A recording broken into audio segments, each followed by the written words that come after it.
이승원입니다.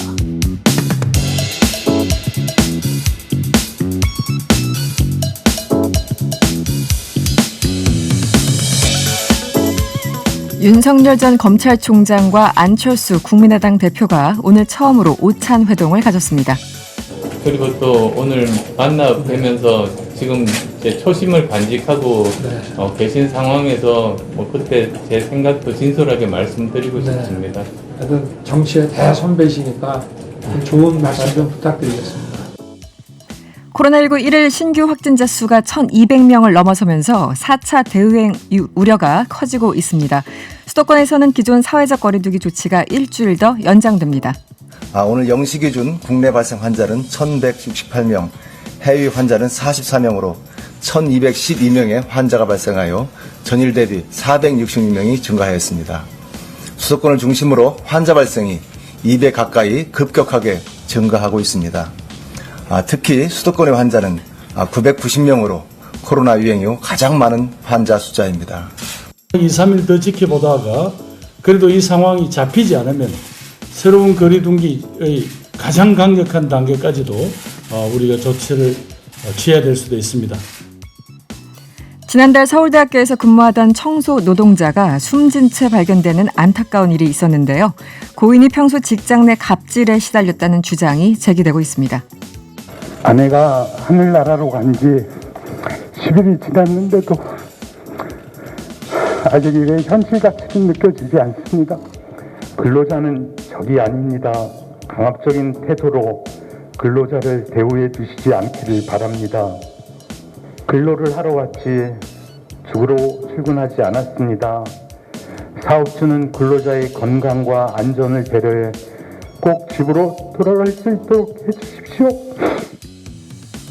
7월 7일 수요일 명랑시사 이승원입니다. 지금 바로 시작합니다.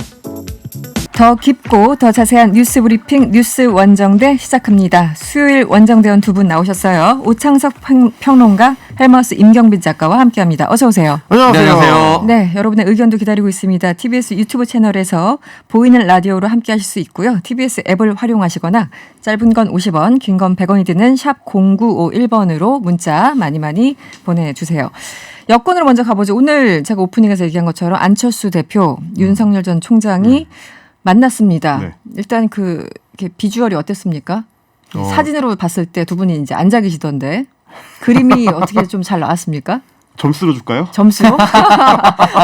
네, 점수도 좋아요. 100점 만점에. 10점 만점에 정무적으로 10점 봤을 때 10점 만점에 한 4.7점 정도. 4.7. 예. 10점 만점에 4.7. 네, 예술 점수는 한 1.2점 정도였는데 기술 점수가 조금 높게 잡혀서 그 정도.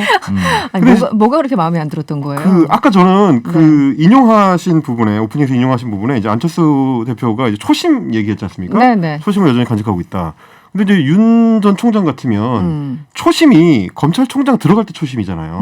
그 얘기 하시는 거지 않습니까? 네네. 그럼 그 초심을 간직하고 있다는 얘기는 검찰총장을 시작할 때 네.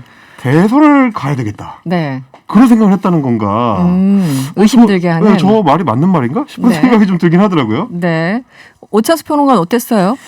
그냥 만나야 될 사람들을 윤석열 전 총장이 바깥에 있는 사람들은 한 명씩 정리하려고 하는 것이 아닌가. 정리. 그러니까 국민의힘 당 밖에 있는 야권의 유력 대선 주자군들을 내가 만났다라는 것으로 이제 언론 플레이를 하는 것이 아닌가. 지금 사실 안철수 대표가 윤석열 전 총장을 접견한 게 아니라 네. 윤석열 전 총장이 안철수 대표를 만나러 가준 것처럼 네. 보일 수밖에 없거든요. 지금 상황상 힘의 균형상. 숙제하듯이요. 그렇기 때문에 앞으로 이런 반응은 계속해서 나올 것 같다. 근데 딱히 중요한 내용이 오고 가지는 않았을 것 같아요. 그러게 오늘 일단은 두 사람이 어떤 얘기를 했는지 좀 소개를 해주시죠. 양측 대변인이 밝혔는데. 네. 자, 일단 이렇게 얘기를 했습니다. 필요한 경우에 언제든지 서로 만나기로 했고 정치적 정책적 연대와 협력을 위해서 필요한 논의를 계속 이어가기로 했다라고 네. 표현을 했는데 네. 잘 보시면 내용이 없지 않습니까? 그럼 앞으로 자주 만나고 앞으로 자주 얘기하겠다 정도의 네. 표현이고요. 네. 정치, 경제, 외교, 노동 등 다양한 분야에 대해서 서로 의견을 나눴고 소득 주도 성장, 탈원전 정책, 전국민 재난지원금 등을 비롯한 문재인 정부의 잘못된 정책을 고치고 바로잡아야 한다는데 뜻을 모았다라고 네. 브리핑을 했는데 네. 거의 전 분야 네. 모든 분야, 대한민국에서 일어나고 있는 모든 분야에 대해서 이야기를 나눴다는 거기 때문에 그 짧은 오찬 시간에 그러니까요. 네. 그래서 어떤 핵심적인 의제를 가지고 그거를 정리하기 위해서 만났다기보다는 서로 일종의 이제 상견례처럼 하면서 제가 아까 이제 기술 점수 말씀을 드린 것이 네. 요 대목인데 이 대목입니까? 오늘 만나서 어떤 얘기를 나눴다가 중요한 게 아니고 둘이 만났다는 그 자체로 메시지를 주려고 했다. 그렇겠죠. 아무래도 정치인들이. 그렇죠. 근데 지금 이제 국민의힘과의 그 양쪽 다 좀 힘겨운 줄다리기를 하고 있지 않습니까? 네. 누가 봐도 윤석열 전 총장 캠프 쪽이나 혹은 안철수 대표의 국민의당 쪽이나 국민의힘이랑 지금 줄다리기를 하는 게 잘 돼가고 있지는 않아요. 그러다 보니까 일단은 둘이 만나서 우리 바깥에 아직 조금 힘이 남아 있거든요. 네. 이거 이제 보여주려는 목적이 좀 더 높았던 것 같다. 네. 이렇게 좀 보입니다. 근데 저는 이제 대변인 양측 대변인이 밝혔다는 이 대목 있잖아요. 필요한 경우 언제든지 서로 만나기로 했고 정치적 정책적 연대와 협력을 위해서 필요한 논의를 계속 이어가기로 했다. 보통 제가 이제 관찰해왔던 안철수 대표나 관찰해왔던 윤석열 총장 보면은 네. 누군가를 만나고 나면 항상 좀 인색한 표현을 쓴다거나 오. 선긋기를 한다거나 이랬는데 두 분이 만나서 이 정도 워딩 나왔으면은 상당히 뭔가 조금 다른 사람 만남보다는 좀 호의적인 긍정적인 평가 아닌가 이런 생각이 들더라고요. 저 개인적인 느낌은. 저도 그 평론가는 입장과 어땠어요? 동의하는데요. 그렇게 네. 그렇게 했던 이유가 서로 아래로 보고 있기 때문이에요.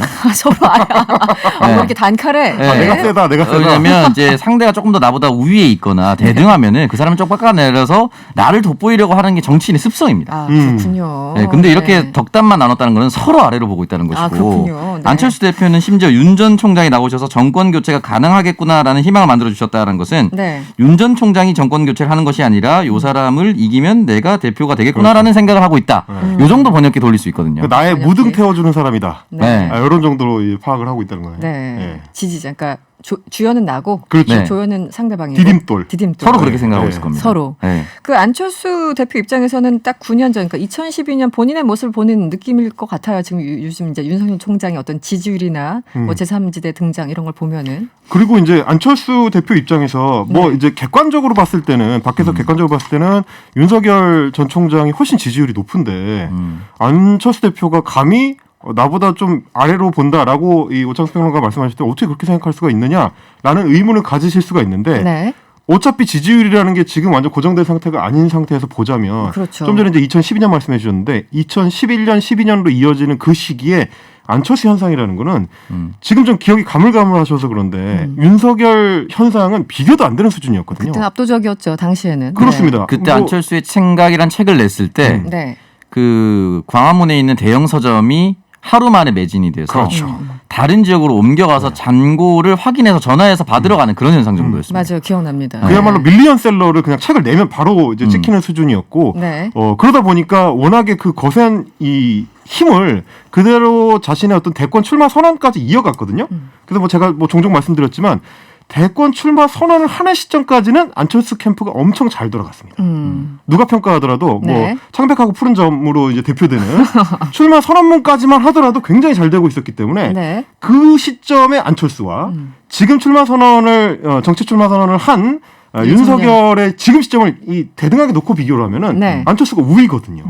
그러니까 예전 생각을 해봤을 때 안철수 대표 입장에서는 내가 좀 낫지. 내가 라고 생각을 해봐서 하실 수가 아는데. 있다. 예. 해봐서 아는데. 그나저나 이제 정치인들은 왜 만났는지, 어디서 만났는지, 어떤 상황에서 만났는지 다 중요하잖아요. 일단 두 분이 왜 만났는지 궁극적으로 서로 그냥 이렇게 좋은 얘기 해주려고 만난 건 아닐 테고 우리 만난다, 우리 좀 봐봐 이런 느낌일 텐데 왜 만났을까요? 궁극적으로. 기본적으로 이제 민주당 대선 예비 경선이 돌아가고 있고 국민의힘도 이제 곧 출발을 해야 됩니다. 근데 국민의힘 후보만으로는 불가능하다. 네. 정권 교체는 불가능하고 결국에 외곽에 있는 당 밖에 있는 사람들과 함께 해야 되는데 그 두 사람이 함께 있으니까 우리를 설득하러 와야 된다. 라고 정도 메시지를 보낼 수 있지 않을까라는 생각이 들고 실제로 지금 국민의힘 당내에 유의미한 지지율을 보이고 있는 후보 솔직히 홍준표 의원이 있긴 하지만 그렇게 홍준표 의원이 대표 선수다라고 얘기하기는 어렵거든요. 힘들죠. 네. 그렇기 때문에 지금 국민의힘이 아무리 대선 예비 경선에 오른다 하더라도 결과적으로 최종 후보는 우리 두 사람 중에 한 명이 될 것이다. 라는 메시지는 될 수가 있죠. 네. 그러니까 원심력을 좀 작용시키고 싶은 거죠. 지금 국민의힘 같은 경우는 이준석 체제가 들어선 이후에 당 지지율도 상당히 올라가고 있고 이준석 대표는 계속해서 이제 자강론 쪽에 힘을 싣고 있는 모양새를 만들고 있고 당 바깥에 있는 김종인 위원장도 비슷한 얘기를 지금 지속적으로 하고 있습니다. 네. 오늘도 그 얘기를 했는데 네. 그러니까 자강론에 힘을 실리면서 경선이 본격적으로 출발하기 시작하면 소외될 가능성이 있다라는 위기의식이 아마 공유되는 지점이 있을 겁니다. 네. 제가 초반에도 말씀드렸지만 국민의당 같은 경우는 지금 국민의힘하고 합당하는 절차가 제대로 진행이 안 되고 있습니다.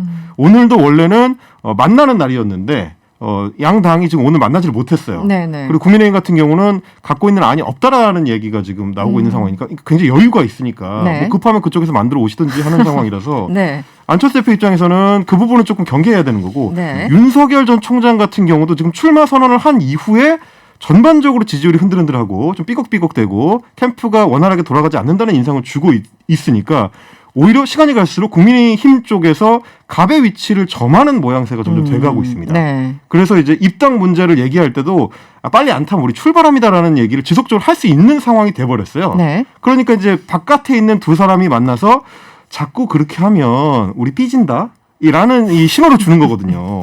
네. 니네 안에 별거 없잖아. 결국 우리를 땡겨 와야 될 건데 우리 밖에서 우리끼리 뭐 만드는 수가 있어? 라는 식의 신호를 주기 위한 목적이다. 뭐 그렇게 해석이 됩니다. 이준석 대표나 또 이제 일부 의원들이 8월 그 경선버스 출발론 어쨌든 당연히 사필규정 들어올까 이런 얘기를 계속 하니까 아니 반드시 그렇게만은 생각하지 마. 약간 더 이런 뉘앙스로 읽으면 되는 거군요. 지금 만남을. 일단은 그 당연히 그렇게 읽힐 수밖에 없고 말씀드렸다시피 지금 국민의힘 당내 유력한 대선 주자가 없기 때문에 가장 높은 지지율을 그나마 보이고 있는 게 계속해서 홍준표 의원인데 홍준표 의원을 진짜로 대선 후보로 올릴 수 없거든요. 왜냐하면 지난번에 한번 네. 그렇게 유의미한 득표율이 나오지 않았다는 것이 인증이 돼버렸습니다. 네. 17년에. 네, 네. 그렇기 때문에 그 부분에 대해서는 아마 서로 힘겨루기는 하지만 결과적으로는 사실은 윤석열 전 총장을 기다릴 수밖에 없는 상황이 그런 상황은 될 수밖에 없지 않을까라는 생각이 듭니다. 근데 이게 서로 지금 네. 연극을 하고 있는 거예요. 윤석열 전 총장 같은 경우도 밀당을 하려면 처음부터 계속 밀당을 했어야 되는데 중간에 뭐 이동훈 전 대변인이 뭐 곧 입당할 겁니다. 네. 이게 던지기도 했었고 네. 본인도 이제 권영세 의원을 만났을 때 우리 국민의힘이랑 결국 정치적인 성향이나 이런 거 다 잘 통합니다. 얘기를 해버렸어요. 네. 그러니까 누가 보더라도 어차피 입당할 거라고 도장을 꽝 찍은 상태인데 네. 도장을 찍어놓고 안 들어갈 수 있는데요. 이렇게 얘기를 해봐야 아무도 안 믿거든요. 국민의힘도 좀 전에 오창수 평론가가 지적해 주신 거 똑같습니다. 어차피 내부에 별다른 카드 없습니다. 네. 지금 둘 다 서로 패를 다 까놓고 하고 있는데 우리 여차하면 패 접습니다라고 이야기를 해봐야 아닌데 서로 네, 지금 그러고 있는 것 같죠. 연극을 하고 있다. 알겠습니다.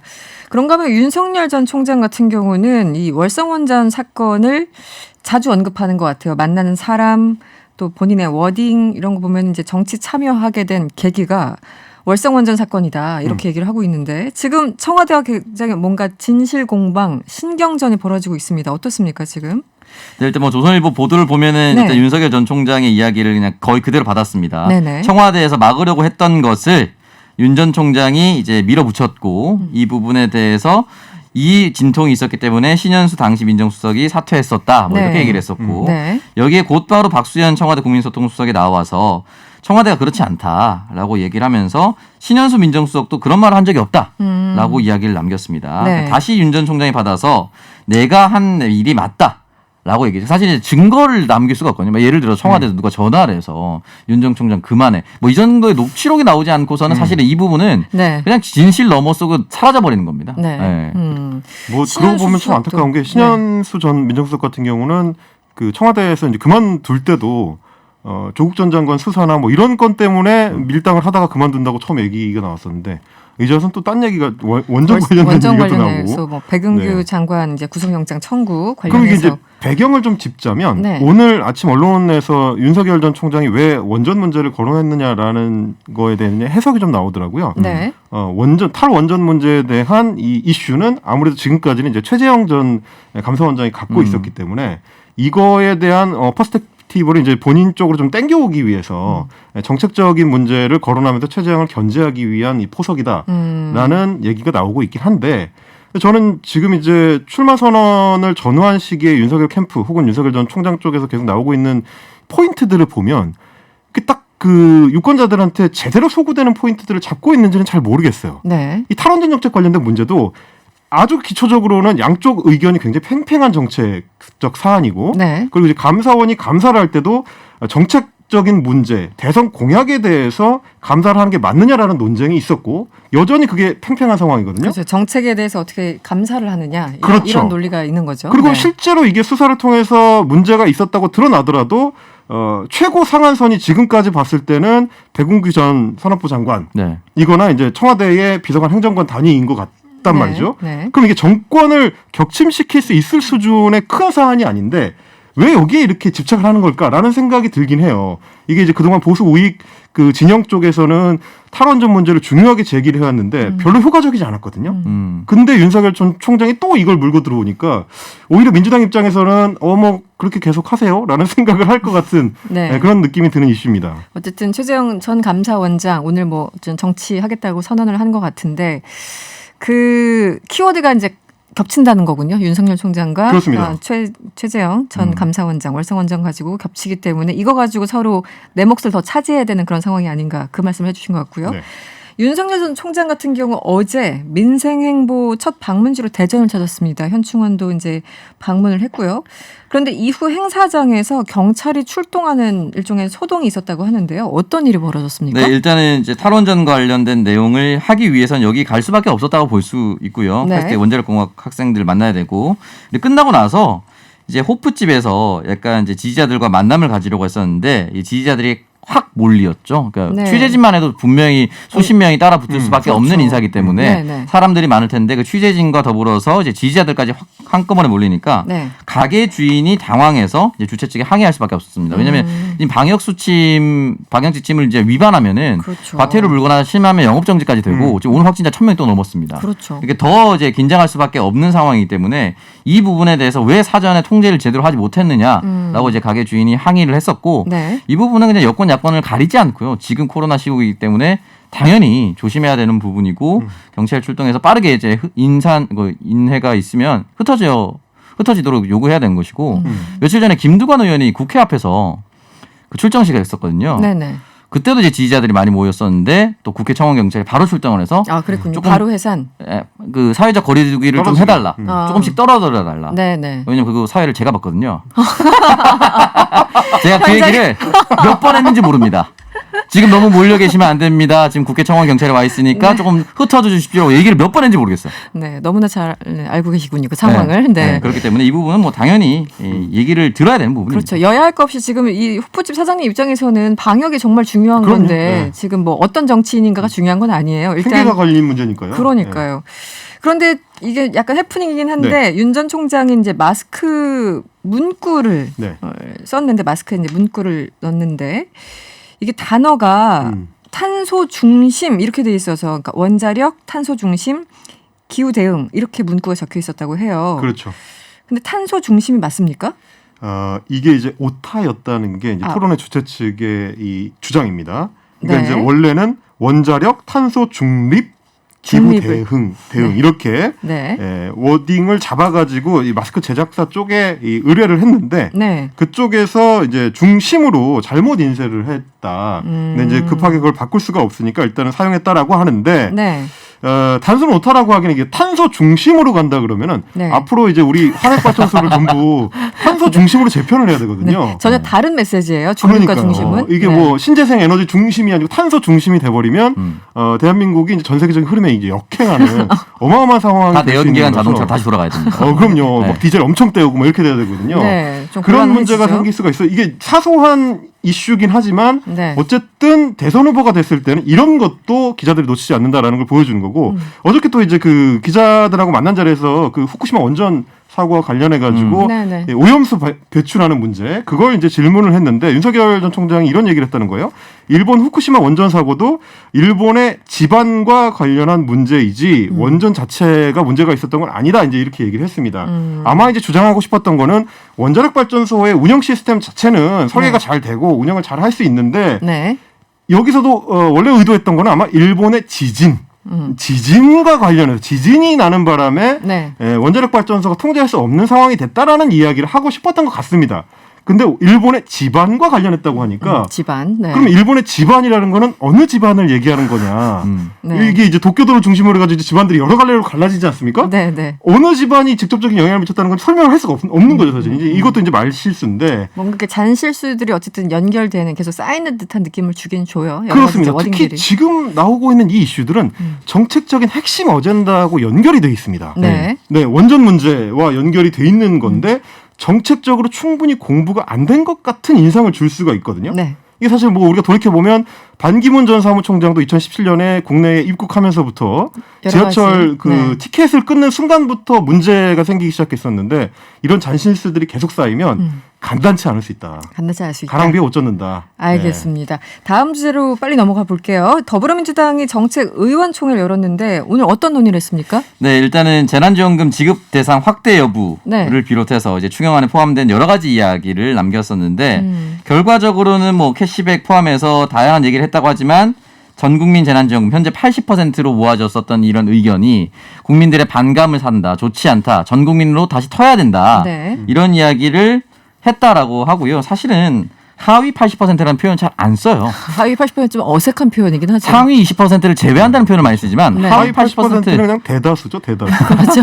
그렇기 때문에 이런 표현 자체도 억지로 네. 전 국민 재난지원금 주지 않기 위해서 만든 말 아니냐라는 비판도 있었거든요. 그렇기 때문에 이 부분을 좀 피해가기 위해서 다시 의견을 모아야 되는 것이 아니냐는 얘기가 있었기 때문에 의원총회 할 수밖에 없었을 겁니다. 이게 여당 입장에서는 굉장히 조금 조심스러운 상황이었어요. 이게 이제 당정 협의가 나오고 나서 정책 내용이 이렇다. 그러면 잘라지는 절취선이 어디냐를 두고 언론 보도가 계속 나왔는데. 그렇죠. 예민하죠. 네, 뭐 1인 가구 때는 소득이 얼마, 2인 가구 이렇게 나오니까 직접 그 선에 걸치는 사람들이 나오고 그럼요. 있거든요. 네, 네. 그러면 이제 여론이 아무래도 조금씩 악화될 수밖에 없는 상황이라서 지금 여당 입장에서는 조금이라도 돌아선 여론을 돌리려는 노력을 해야 되는 상황이라 거기에 맞춘 어떤 행보가 아닐까 뭐 이렇게 보여집니다. 지금 그런데 이제 또 100%로 올릴 가능성 여지가 좀 있는 것 같습니까? 어떻게 보세요? 그러니까 결과적으로 이제 당이 압박을 해야 되는 거죠. 국민 네. 여론이 좋지 않으니까 네. 청와대에서 제고해달라. 그러니까 결국은 네. 청와대는 홍남기 부총리죠. 홍남기 부총리를 어떻게 설득할 수 있을 것인가. 근데 네. 사실은 해보면 지난번에 총선 직전에 이해찬 당대표는 홍남기 경질하라라는 강한 메시지까지 내면서 전국민 재난지원금을 관철시켰거든요. 네, 네. 그러니까 당의 역량이 달려있긴 합니다. 네.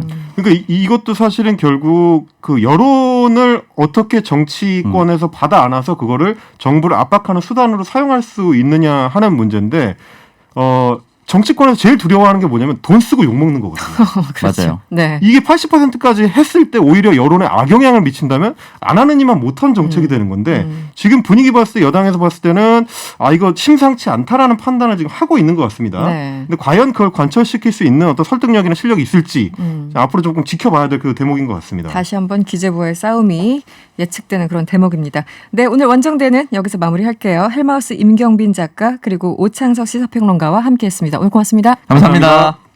지금 이 시각 사회 곳곳에서 벌어지는 놀랍고 황당하고 또 재밌는 뉴스를 전달해 드립니다.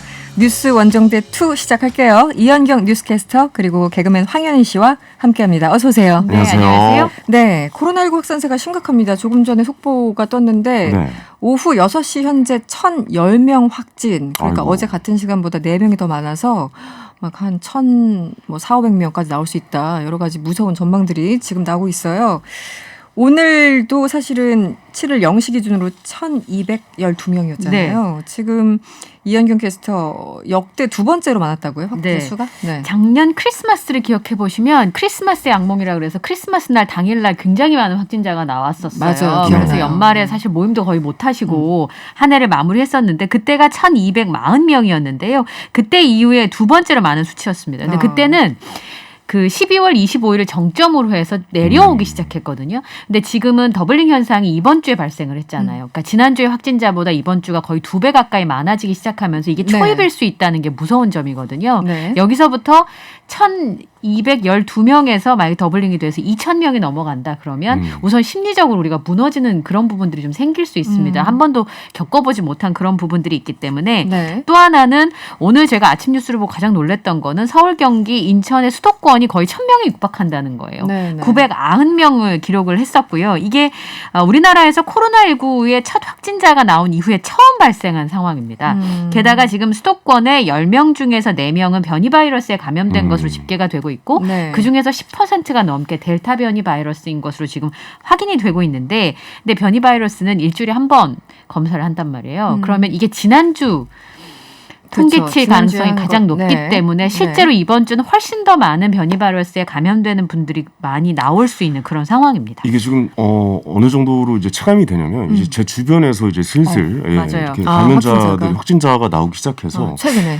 최근에 그래서 이거 정말 좀 심각해지고 있구나 이런 생각이 좀 들기는 하더라고요. 그러니까 요즘 저도 숫자 보니까 작년 12월에 저 이제 방송가에서도 굉장히 한번 여러 가지 문제가 있었잖아요. 파동이 그때 한번 있었죠. 네, 저도 코로나 자가격리 때문에. 했었습니다. 그러니까 그러셨구나. 그 생각이 예. 최근에 많이 나더라고요. 네네.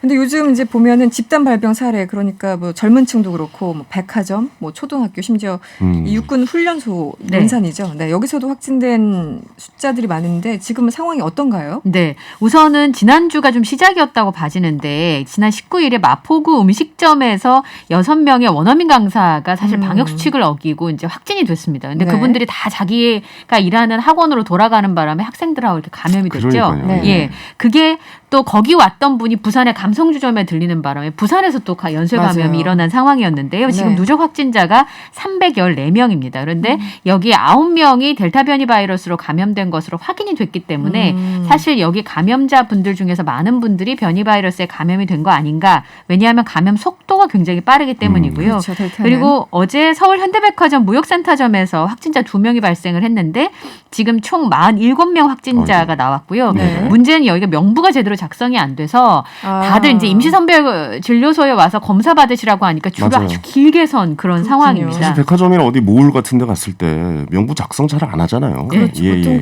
그러니까 그것도 참 문제인 게 식당에서는 일일이 다 하나씩 QR 코드 찍잖아요. 하는데 그렇죠. 백화점은 그게 좀 잘 안 돼 있는 것 같아요. 백화점 내에 있는 식당에서는 하는데 맞아요. 백화점 들어가는 건 안 해요. 맞아요. 네. 예, 예. 그리고 이제 쇼핑하는 분들은 그냥 들어갈 때 온도 체크 정도 하는데 이번에 특징이 뭐냐면 20, 30대의 감염자가 굉장히 많은데 네네. 그전에는 코로나19에 감염이 되면 미각을 상실한 좀 특이한 현상들이 있었거든요. 네. 그러니까 냄새를 잘 못 맡는다라는 예. 얘기 맞아요. 그게 있더라고요. 있었어요. 근데 이번엔 그렇지 않답니다. 이번엔 일반 감기와 굉장히 유사하대요. 델타 그래요? 변이에 감염되신 분들이 그러니까 목이 칼칼하거나 약간 그 미열이 있거나 이런 네. 정도기 때문에 일반 감기와도 약간 구분이 안 되는 측면이 있고요. 오늘 논산훈련소에서 37명이 확진이 돼서 지금 400여 명이 검사를 받았는데 네. 이게 입소하기 전에 진단 검사를 하거든요. 그렇죠. 음성이 나왔어요. 네. 그리고 2주 의무격리도 했습니다. 그럼에도 불구하고 훈련을 받은 훈련병한테 확진이 돼서 지금 같은 부대에 있는 훈련을 받은 친구들이 35명이 지금 추가 확진돼서 37명이 확진된 것으로 알려지고 있는 그런 상황입니다. 논산훈련소 같은 경우는 진짜 어쩔 수 없는 상황이고 백화점도 좀 안타깝지만 어쩔 수 없는 상황인데 좀 젊은 층들에서 좀 감염이 좀 많이 되고 있는 상황이잖아요. 네, 맞습니다. 그분들의 마음은 압니다. 네, 사실 네. 놀고 싶죠. 20대. 아, 예. 왜 이해 못하겠어요. 아, 네. 저도 놀고 싶습니다. 지금 사실. 예, 하지만 그러니까요. 예, 조금만 더. 왜냐면 이렇게 계속 길어지면 취업에도 문제가 생기고. 아, 그럼요. 예, 본인들 생활에도 문제가 생기니까. 경제가 안 좋으면 취업도 더 안 되고 뭐 여러 그럼요. 가지 계속 연쇄 효과가 있으니까 네. 조금만 맞아요. 더 참아야 되는 상황. 좀 자제, 예, 클럽이나 이런 데는 좀 자제 좀 부탁드리고 네. 싶네요. 예. 네, 저희들도 모두 다 이제 참고 있는 상황이죠. 사실은 사람들도 만나고 싶은데 그게 다 그럼요. 어렵잖아요. 네네. 네. 그나저나 학교가 문제예요. 2학기 전면 등교 예정이었는데 맞아요. 가능할까요? 네. 좀 어려울 것 같은데 지금 그러니까요. 1학기 학사 일정을 마치는 것도 어려운 게 7월 20일경이 지금 방학식을 하게 되어 있거든요. 네. 그래서 지금도 거의 뭐 절반 정도 등교를 하고 못하는 친구들도 발생을 하고 있는데 네. 2학기에는 전면 등교를 하겠다고 얘기를 했었어요. 왜냐하면 학업에 이제 지장이 너무 많이 생기기 때문이었었는데 만약에 지금 거리두기 단계를 격상하게 되면 전면 등교는 지금 불가능한 상황이고요. 네. 그리고 새로운 거리두기 단계에서 지금 3단계인데 만약에 4단계로 격상이 되면 전면으로 원격 수업을 해야 되고 그러네요. 1학기는 지금 조희연 서울교육감에 의하면 지금 있는 대로 크게 더 많이 발생하지 않는 한 진행을 하겠다는 건데 1학기 이제 7월 20일까지라도 수업을 제대로 지금 하고 있는 것만큼이라도 지금 뭐 1, 2학년하고 3학년에서 6학년 나눠서 이제 등교를 하거든요. 네. 이것도 제대로 진행이 될런지 어려운 상황이에요. 아, 이제 좀 풀리나 했는데 또다시 이렇게 학교를 못 가는 상황이 펼쳐져서 좀, 네. 좀 안타깝네요. 네, 그렇습니다. 그 황현 씨, 네네. 이 4차 대유행 얘기가 요즘 이제 나오기 시작했어요. 벌써 이틀 때 1000명대고 네. 가장 강력한 단계 적용을 지금 방역 당국이 검토하고 있다고 하는데 어떻습니까? 그렇습니다. 김부겸 국무총리가요 이날 중앙재난안전대책본부 회의를 열고요. 2, 3일 뒤에도 상황이 잡히지 않으면 새로운 거리 두기에 가장 강력한 단계까지도 조치를 내려야 할 수도 있다라고 말을 했고요. 이 4단계가 시행이 되면 그러니까 사적 모임은 오후 6시 이전에는 4인이고 오후 6시 이후에는 2인까지만 허용이 됩니다. 2명이요? 그렇습니다. 네, 만나지 말란 얘기죠. 그러네요. 네, 이렇게 되면. 그렇죠. 이게 부부끼리 가도 이제 이게 가족끼리도 참 이게 참 애매해져요. 네, 밖에서 모이면 안 돼. 사적 모임은 안 돼요. 네, 뭐 자녀분 한 분 있으면 밖에서 이제 만날 수가 없는 네, 그런 네. 상황인 거죠.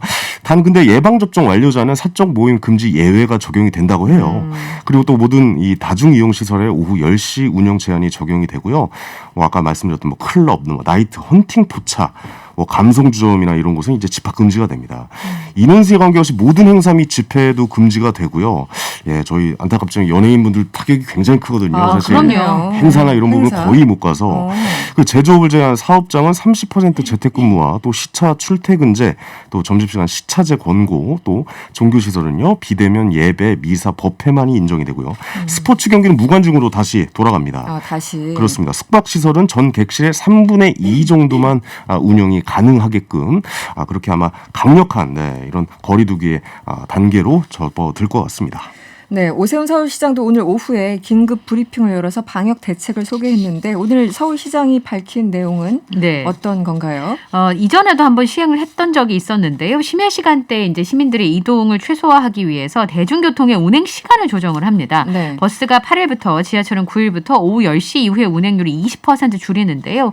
제가 10시 넘어서 버스를 타보면 그 마지막 시간까지 노시고 집에 가는 분 때문에 갑자기 엄청 10시쯤 사람이 넘으면 많죠. 그 시간에 사람이 되게 많아요. 택시 네. 안 잡힙니다. 맞아요. 대리도 못 택시 불러요. 대리 다 불가능한. 불가능한 시간이 됐어요. 네. 예. 그런데 이제 10시 운행을 20% 줄인다고 하고요. 그리고 학원, 음식점, 카페, 노래방, PC방의 영업주와 종사자들에 대해서 선제 검사를 진행을 한다고 합니다. 네. 또 확진자가 즉시 입원 가능한 생활치료센터 병상도 다음 주까지 2,000개 이상 아이고. 추가로 확보할 그렇죠. 예정이라고 병상 하네요. 확보.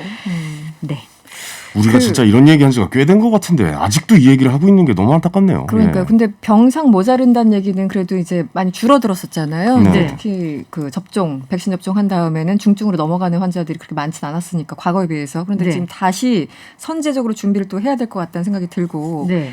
가장 이슈가 서울시에서 야외 음주 안 돼. 제동 걸었죠. 네, 제동 네. 걸었죠. 어떻게 네네. 됩니까? 구체적으로? 서울시가 어제부터입니다. 한강공원 전역과 25개 주요 공원 전 구역에 대해서 오후 10시 이후에 야간 음주 금지 행정명령을 내렸습니다. 네. 경찰 자치구와 함께 강력하게 지금 단속하고 있고요. 궤도의 불응 시에 또 과태료를 부과할 예정이라고 하니까 조금만 더 좀 자제 좀 부탁드렸다. 드리고 싶다라는 말씀을 드리고 싶네요. 예. 그런데 공원 내 음주를 금지했지만 취식을 전면 금지한 건 또 아닌 상황이죠. 네. 네. 그리고 사실은 한강공원뿐만 아니라 오늘 밤 10시부터는 청계천변에서 드시는 것도 안 돼요, 음주가. 청계천도. 근데 사실은 음주 금지만으로 확산세를 줄게는 못할 거예요. 근데 저희 집 앞에 작은 공원이 있어요, 아파트 네. 앞에. 아파트 단지 내 공원도 금지입니까? 그럼 이렇게 되면 어떻게 되는 여기 겁니까? 한강공원이랑 주요 정구역이라고 했으니까 그런 곳은 금지 대상이 아닌데 금지 대상 아니군요. 그 조그만 스티로폼 박스 놓으시고요. 젊은 분들이 음주를 하시는 걸 제가 지난주 이번 주 굉장히 많이 봤어요. 그래서 마음이 좀 불안하다고 했는데 이건 자제를 좀 해주셔야 될 것 같고 또 하나는 지금 확산세를 줄일 수 있는 묘책은 없어요. 왜냐하면 이렇게 늘어나기 시작한 우리 이전의 경험상 보면 일정 정도까지는 이미 다 발견이 돼야지만 멈추기 때문에 그렇죠. 네. 지금은 확산세를 줄이는 것보다 멈추게 하는 것 자체가 첫 번째 목표가 되지 않을까 그런 생각이 좀 듭니다. 네. 알겠습니다. 미니제리님, 백신 맞는 사람이 늘어나면서 상황이 나아질 줄 알았습니다. 그러니까요. 아직은 거리두기 완화 조치가 시기상조인 것 같습니다. 이런 문자 주셨습니다. 제 마음이랑 똑같으시네요. 그러니까 저도 다들, 백신 접종자가 늘어나면서 좀 이제 좀 괜찮아지겠지라고 했는데 다들 이게, 약간 좀 여유가 있었는데 이게 웬일입니까? 그러니까요. 또 네. 이렇게 큰일이 벌어지고 있습니다. 예. 알겠습니다. 다음 이슈로 넘어가죠. 서울대 청소 노동자 A씨가 최근 교내 휴게실에서 숨진 채 발견됐고요. 노동조합 측이 직장 내 갑질이 있었다 이렇게 네. 주장하는 상황이죠. 이현경 캐스터 어떤 일이 벌어졌습니까? 아, 너무 속상했어요. 이게 서울대에서 청소 노동자로 근무하는 50대 여성 A씨가 지난달 26일에 기숙사 휴게실에서 숨진 채 발견이 됐는데 올 시간이 됐는데 안 돌아오니까 네, 가족들이. 경찰에서 이제 신고를 한 것으로 알려졌는데요. 경찰에서 판단하건대 극단적인 선택이나 타살 혐의점은 보이지 않는다라고 설명을 했는데요. 네. 이 노조에서는 이분이 원래 그 담당하는 데가 여성 기숙사예요. 학생들 기숙사인데 한 분이래요. 네. 그러니까 이 기숙사에 196명이 살고 있고 여기 엘리베이터가 없어가지고요. 엘리베이터가 없어요. 예, 음식물 쓰레기 봉투가 100리터짜리를 하루에 6개에서 7개를 버리는데 너무 고된 일을 하셨군요. 그 황현희 예. 씨 100리터짜리 들어보셨어요? 들을 일 거의 없죠. 왜냐하면 이 100리터짜리가 어떠한 의미를 사이즈. 가지고 있냐면요. 네. 사실 청소 노동자분들이 100리터짜리 음식물 쓰레기, 그러니까 쓰레기 봉투를 버리지 말자는 그 운동이 있었어요. 왜냐하면 맞아요, 100리터짜리 드는 것 자체가 너무 부담이 되기 때문에. 그런데 이분은 여성분인데 혼자서 하루에 6개에서 7개를 아이고. 매일 엘리베이터가 없는 데서, 그러니까 업무 강도가 너무 강하다는 아이고. 것이고요. 또 하나는 여기에 지난달 1일에 관악학생생활관 기숙사의 안전관리팀장을 비롯해서 이 간부들이 부임을 했는데 네. 부당한 갑질, 그 다음에 군대식 업무 지시를 통해서 업무 강도도 세서 힘든데 이게 극심한 스트레스를 줬다는 거예요. 그 네. 노조에서는 그 전에 어디 아픈 데가 없었고 지금 말씀하신 것처럼 극단적인 선택이나 타살 혐의점이 없는데 그렇죠. 이렇게 사망했을 때는 이 스트레스와 업무 강도 때문이다. 지금 이렇게 주장을 그러네요. 하고 지금 있습니다. 과로사로 이제 추정되는 그런 상황 그렇죠. 같아요. 뭐 네. 100리터 아까 말씀하셨는데 저는 뭐 2리터짜리 물 2개 드는 것도 힘들거든요. 아, 그때 안 사신다 그러셨죠. 예, 근데 이게 좀 너무 지금 일의 강도가 너무 세다라고 좀 생각이 되어지네요. 예. 예. 그 엘리베이터가 없는 공간에서 학생들이 거의 200명이고 여기에 네. 이제 여성 노동자들이 일을 하기에는 여러 가지 그러니까 물리적으로 굉장히 과도한 상황이었던 그렇죠. 것 같고 그런데 여기서 이제 일 자체가 물리적으로 힘든 것도 왜 사람은 거기까지는 그래도 어떻게든 참을 수 있는데 이 갑질이나 스트레스 이게 정말 힘든 그렇죠. 거잖아요. 정신적인 문제죠. 예. 쪽지 시험을 보게 했다는데 이게 무슨 말인가요? 네. 그러니까 쪽지 이게 진짜 네. 노조 측이 좀 밝혔는데요. 네. 지난달 새로 부임한 관악학생생활관 안전관리 팀장의 업무 지시 태도를 지적하기도 했고요. 또 청소 노동자의 근무 기간을 잡겠다는 이유로 정장 등 단정한 복장을 요구하고 또 업무와 무관한 이걸 왜 하는지 모르겠어요. 쪽지 시험을 치르라고 강요했다. 이게 노조 측의 주장인데 네. 쪽지 시험의 내용이 뭔지는 모르겠네요. 예를 쪽지 들어 시험. 예. 예. 시험 문제 같은 걸 보면은 관악 학생생활관을 영어 또는 한문으로 쓰라. 이걸 이런 왜 써요? 이런 예. 거를 네. 물어보고 기숙사 919동의 준공 연도 물어보고 이런 질문을 했다는 겁니까 지금? 네. 그리고 우리 조직에 처음 개관한 연도는 이런 문제들이 출제가 됐다고 하는 건데요. 시험은 봤다고 치자고요. 뭐 그 팀장이 무슨 생각을 하고 이런 시험을 봤는지 모르겠는데 이 시험 점수를 공개하고 공개적으로 망신을 줬다는 거예요. 중요한 거. 아 채점 결과를 공개하고 망신했다고요? 네. 그리고 또 하나는 아까 말씀하신 것처럼 청소하시는 분한테 단정한 복장을 멋진 구두와 멋진 옷을 입고 오라고 했다는 거예요. 그래서 드레스 코드가 드레스 있었습니까? 코드가 그 이제 적합하지 않으면 그분들한테 이렇게 스트레스를 줬다는 거예요. 그리고 청소하시는 분들이 도대체 왜 멋진 옷을 입고 출근을 하셔야 되는지 그건 그분들의 자유인데. 그러니까요. 그러니까 이런 얘기를 들을 때마다 얼마나 스트레스가 강했는지 알만한 게 청소 노동자들이 식사하시는 시간을 감시를 하고요. 그다음에 팀장이 청소 상태가 마음에 안 든다는 이유로 반성문을 쓰게 했다고 합니다. 근데 글을 잘 몰라서 청소 일을 하고 있는 나라서 자괴감이 들었다. 스트레스 때문에 병원에 드나들 정도였다라고 설명을 했습니다. 근데 이 사망하신 분 남편분도 이 서울대학교에서 근무를 하고 계신데 같이, 네. 이분들이 원래 한국경제신문 기자분이셨대요. 이 여성분이. 그런데 우리만 너무 잘 먹고 잘 사는 게 너무 오, 부끄러워서 네네. 세네갈에 자원봉사를 가셨던 거예요. 그러니까 거기서 일을 하시다가 어쩔 수 없이 귀국을 했는데 여기서 이제 청소 노동자를 일하게 된 것도 너무 감사하게 생각하셨다는 거예요. 네. 우리 아이들을 잘 키울 수 있는 것만으로 감사하다. 그런데 이런 갑질과 그리고 업무 강도가 너무 큰 이 상황에 직면해서 남편분이 믿을 수가 없다고. 내 아내가 이거는 나간 게. 골탕 먹이기 위한 전형적인 갑질이죠. 네. 방법이에요. 저도 예전에 개그맨 시험 할 때 이제 붙어서 들어갔을 때 갑자기 네. 기수별로 선배들 이름 다 외우라고 하더라고요. 네. 아, 이름을 다 외우라고. 예. 근데 뭐 몇 기 누구 뭐 이러면은 얘기를 못 하잖아요. 그 네. 골탕을 먹이기 위한 그 방법으로밖에 전 볼 수가 없다라고 생각했거든요. 트집 잡기 위한 이제 수단인 거죠. 트집을 시험을 잡기 위한 보고. 트집이죠. 네. 예. 이건 좀 말도 안 되는 행동들입니다. 아, 근데 네. 어떻게 이런 행동을 하는지 지금 업무 강도만 해도 너무나 힘든데 네. 시험 보고 단정한 복장을 요구하고 멋진 신발을 요구하고 영어와 한자 그 실력을 지금 아니 기숙사 이해가 안 919동의 중국 연도를 왜 알아야 돼요? 아니, 근데 청소 노동자분들이. 관악 학생 생활관을 영어로 저는 모르겠는데요. 그러니까요. 아니 알 필요도 마포대로로 없고. 영어로 마포대교라고 써 있잖아요. 그렇게 적어도 되는 겁니까? 이거 어떻게 하는 겁니까 이게? 그런데 예. 지금 문제가 사실 이제 서울대에서 청소 노동자가 이렇게 사망했다라는 소식을 듣자마자 저는 이게 처음이 아니라고 생각이 드는데 예전에도 그 네. 과거에 사례가 있지 않습니까? 어떻습니까? 2019년 8월에 서울대 공과대학에서 일하던 60대 청소 노동자가 학교 내에 있는 휴게실에서 숨진 채 발견이 됐는데요. 2년 전이었군요. 예. 네. 근데 그 당시에도 너무너무 더웠어요. 근데 맞아요, 그 맞아요. 네, 휴게실에는 기억나요. 창문도 없고 에어컨도 없었어요.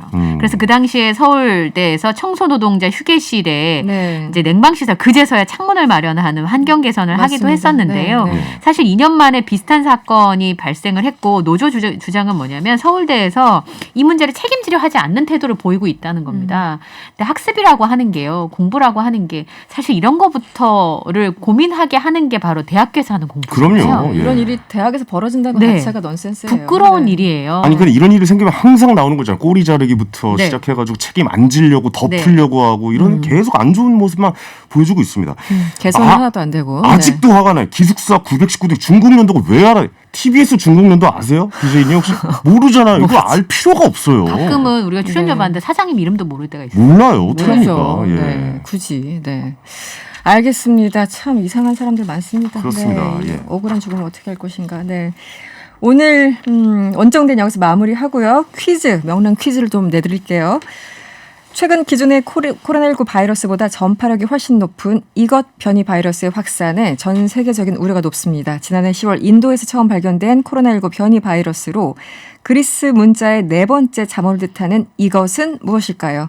황현희 씨, 네. 객관식 보기를 좀 주세요. 네, 1번 델리, 2번 델타, 3번 데타, 4번 됐다. 예, 이렇게 네. 보기 드리도록 하겠습니다. 알겠습니다. 네네. 힌트는 굳이 안 드려도 네. 될 것 같습니다. 네네. 네, 정답 아시는 분들은 50원의 유료 문자 샵 0951로 보내주세요. 뉴스 원정대 2 여기서 마무리하겠습니다. 이현경 뉴스캐스터, 개그맨 황현희 씨와 함께했습니다. 오늘 고맙습니다. 감사합니다. 네, 2부 명랑시사 2부는 여기서 마무리를 하고요. 모비 익스트림 웨이스 들으시면서 저희는 3부로 가 있겠습니다. 명랑시사 이승원입니다. 3부 문을 열었습니다. 오늘도 예고를 해드려야죠. 4부 코너 말하는 대로 코너가 있는데요. 여러분의 이야기가 너무나 중요합니다. 오늘 저희들이 다룰 주제는 수해 피해 지역의 복구 문제에 대해서 이야기를 해보려고 하는데요. 어제도 남부지방에 집중호우가 쏟아지면서 인명피해까지 발생했습니다. 매 수해가 발생함에도 불구하고 비 피해 예방이나 복구 작업이 상당히 더디다 이런 지적들이 나오고 있는데요. 수해 피해를 막기 위해서 어떤 대책이 필요할지 여러분의 지혜를 모아주세요. 여러분의 의견 항상 기다리고 있죠.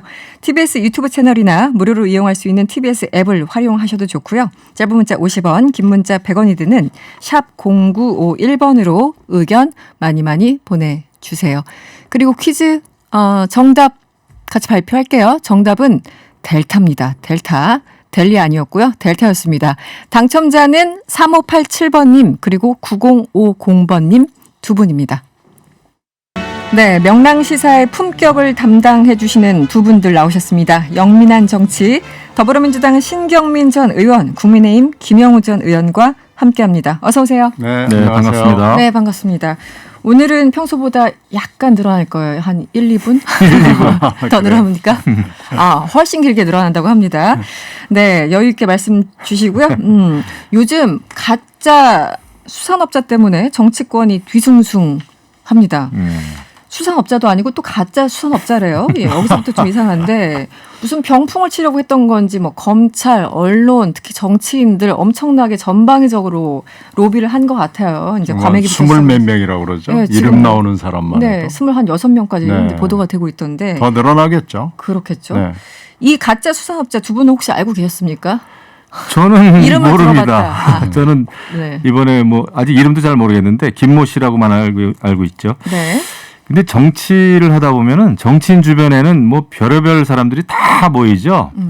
근데 사실 정치인은 그 정치인의 운명은 누구를 만나느냐에 따라서 정치적인 그 운명이 결정되는 것 같아요. 네, 네. 그 보좌진도 잘 만나야 되고 네. 지지하는 분들도 잘 만나야 되고 근데 또 그 정치인을 흠잡고 반대하는 사람도 많잖아요. 그렇죠. 그리고 또 이제 정치인을 활용하려고 하는 사람들이 많아요. 아마 이번 케이스도 그런 케이스가 아닌가 싶은데. 그렇겠죠. 악용이죠, 악용. 네. 네. 근데 저희가 정치하다 보면은 어쩔 수 없이 만나는 경우가 더러 있어요. 그러니까 예를 들면은 지인하고 만나는 자리인데 가보면 그 지인이 알고 있는 어떤 사람을 이렇게 데리고 온다든지. 맞아요. 그런 경우 많죠. 예, 네. 그런 경우라면은 피할 수가 없는 만남인데 그럼에도 불구하고 이제 그렇게 알게 된 사람하고 어떤 관계를 지속하느냐는 이제 정치인의 몫이죠. 네, 책임이죠. 네. 네, 그래서 그것을 굉장히 이제 조심해야 되는데 이 가짜 수산업자는 아마 여러 가지 뭐 물건을 주고 선물을 주고 이런 식으로 해가지고 정치인들을 만나온 것 같은데 이런 사람 정말 조심해야 됩니다. 조심해야 되는데 참 힘들긴 하죠. 의원님도 이제 의정생활 하시면서 많은 사람 만나자고 하는데 거절할 수 없고 특히 지역구라 그러면 더 만나야 되고 그러면 여러 가지. 정치인은 특히 선출직 정치인은 네. 피해갈 수 없는. 돈과 표에 약합니다. 그렇죠. 그러니까 이 표는 이제 사람이 행사하는 거잖아요. 뭐 강아지가 할 수는 없는 거니까. 그렇죠. 네. 강아지도 함부로 하면 안 되는 강아지도 주인이 있죠. 네, 그러니까 하여튼 표와 관련된 모든 거에 조심해야 되고 또 너무 벽을 높이 해서도 안 되고요. 네. 숙명인데 이 사건을 보면은 결정적인 게 하나 있어요. 어떤 거죠? 그러니까 깜빵 동기생이라는 인연으로 이분이 이제 그 중간에 있는 분이 여러 그 요직에 있는 분들한테 접근을 했는데 네. 깜빵 동기라는 것을 속인 거예요. 말을 하지 않은 거죠. 말을 하지 않은 건 소극적이긴 하지만 적극적으로라고도 얘기할 수밖에 없는 결정적 이 인연의 계기입니다. 그렇죠. 그냥 지인이라고 얘기하지 네. 뭐 깜빵 동기 네. 이런 표현은 안 쓸 테니까요. 그러니까 네. 이제 다 속아 넘어간 거고요. 네. 특히 이분이 뭐 말도 안 되는 얘기를 하는 건데 말도 안 되는 소설에 다 넘어간 거죠. 아버지 어머니가 엄청난 유산을 남기고 갑자기 돌아가셨다랄지. 네. 그 액수가 뭐 굉장히 엄청난 돈이고 그것을 과시하기 위해서 여러 가지 일들을 했는데 이게 조금 의심스러운 대목이 있어요. 네. 근데 이거 이제 확인할 시간이 없기 때문에 그냥 다 속아 넘어간 거고 이분의 의도를 간파를 잘 못한 것 같은데 이분의 의도는 정치적 동기가 있는 것으로 판단이 됩니다. 수사를 해봐야 알겠지만은 이 정치판이라는 게 굉장히 많은 사람들이 권력을 향해서 뛰는 거 아니겠어요? 결국은 출마 공천이거든요. 이 공천을 향해서 뛴 건데 정치권에 나아가고 싶었던 것 같아요. 이 사람도. 네, 그런데 이제 이 정당이 보면은 네. 뭐 굉장히 많은 당원 당규나 여러 가지 이 법규를 통해서 출마 자격과 요건을 만들어 놓지만 네. 또 일시에 이걸 무력화시킬 수 있는 의결권을 가진 지도부의 권한이 또 있어요. 네네. 그러니까 이제 이걸 노리는 거죠. 그래서 지도부에 접근을 하고 국힘당을 아마 노린 모양인데 그러다 보니까 국힘당에 가까운 사람들이 많이 연루가 됐어요. 본인 지역적으로 이제 포항 그렇죠. 이쪽이다 지역적으로도 보니까. 그렇고 여기에 맞는 정당이라고 본 거죠. 그러니까 이게 상대적으로 민주당 분들은 이제 별로 많지는 않은데 이게 또 남의 일이라고 볼 수는 없는 거죠. 그래서 이 네. 정당의 쇄신, 개혁 말로만 하지 말고 정당 쇄신을 해야 됩니다. 제가 의원님 궁금한 게 홍준표 의원이 이제 SNS에 선제적으로 글을 쓰셨잖아요. 나 이 사람 만난 적 있는데 예. 너무 이상했어. 보통 이런 사람들 보면은 두 가지가 문제, 이제 과시욕, 허영 이런 건데 홍준표 의원이 이제 글 보면은 처음에 보자마자 엄청난 과시욕 내가 무슨 외국 차가 뭐 5개, 네. 외제차가 5개 사진 막 보여줬다 있다. 그러죠. 사진도 보여주고 여러 가지 말하는 게 영 못 믿었겠더라. 그래서 그 이후에 안 만났다라고 이제 글을 쓰셨는데 그래도 의원님들 이제 많이 사람들 만나도 감이 그래도 좀 오잖아요. 근데 이 분들한테 이렇게 속은 사람들은 어떤 경우였을까요? 그러니까 이게 누가 소개시켜 주느냐가 굉장히 중요하겠죠. 그렇죠. 지인. 동료 의원이든가. 네. 더더군다나 뭐 박영수 특검이 네, 다른 네. 또 부장검사한테 소개시켜 줬다는 거 아닙니까? 맞아요. 네. 그런 정도로 이렇게 아주 유명한 분들, 그러니까 이게 국민의힘 당뿐만 아니라 박영수 특검, 법조인들도. 예, 법조인들까지 이렇게 소개시켜주고 소개를 받고 했다는 거, 그걸 보면 참으로 이상해요. 그러니까 뭐가 이제 씌었겠지만은 네, 네. 늘 조심해야 되는 게 정치인들의 책임입니다. 네. 왜냐하면은 저도 12년 동안 국회의원 하면서 정말 많은 기업인들이 만나고 싶어 하고 그랬던 적이 많단 말이에요. 네, 네. 근데 지역의 경우에는 참 피하기도 어렵죠. 그리고 또 누구 만나러 갔는데 꼭 그 자리에 또 다른 사람이 있는 경우가 허다합니다. 네, 네. 하지만은 우리가 누구를 갑작스럽게 소개받을 수는 있지만 그 사람을 다른 사람한테 소개시켜주는 거는 저는 굉장히 그 사람에 대해서 잘 아는 경우라야만 되는데 그렇죠. 근데 어떻게 이런 사람을 계속 다른 사람한테 소개시켜주는 게 연쇄적으로 일어났는지 네. 그게 좀 의심스럽고요. 네. 굉장히 의도적으로 다분히 의도적으로 이제 접근을 한 것 같은데 불행하죠. 불행한 일이고 너무나 많은 사람들이 근데 이제 모르겠습니다. 과거에는 뭐 골프 치는 사람한테 골프채를 선물을 하고 이런 경우가 사실은 많았던 걸로 저도 들었어요. 저는 또 골프를 전혀 안 치기 때문에 네. 잘 모릅니다만은 이거 굉장히 구태다. 그러니까 이게 이런 그 구악인데 네. 이제 이런 게 통하지 않는 세상임에도 불구하고 이런 사건이 벌어졌다는 거에 대해서 굉장히 좀 허탈하고 안타깝고 그러네요. 허탈하다. 네. 가장 이제 큰 타격을 본 사람은 여러 사람들이 이제 거론되지만 박영수 특검이 오늘 이제 사의 표명했잖아요. 이제 특히 포르쉐 차량 부분이 이제 문제가 됐고 뭐 과메기 선물 받았다 등등 불명예 퇴진을 한 건데 일단 사퇴가 맞다고 보시나요, 신경민 의원님? 박영수 검사라고 그러면은 상징성이 있잖아요. 그렇죠. 특검을 했고 그 특검으로 사실 대통령이 교체가 되는 네. 이 엄청난 사건의 담당자고 특히 지금 현재 거론이 되는 윤석열 검사의 사부에 해당하는 분입니다. 그렇기 때문에 윤석열 검사로서의 윤석열이 여러 가지를 기초부터 배웠고 존경하는 선배가 하나 있다고 그러면 박영수 검사거든요. 네. 그러니까 그런 점에서 박영수 이 특검 검사가 자리를 유지하는 것은 이제 거의 불가능에 가깝고요. 네. 하여튼 어찌 됐든지 간에 뭐 돈을 추후에 제공했다, 돌려줬다, 뭐 자랑을 돈을 받았다, 뭐 그러지만 이 상처난 도덕성에는 뭐 더 이상 이 치유의 방법이 없을 정도이기 때문에 네. 사표를 낼 수밖에 없을 거고요.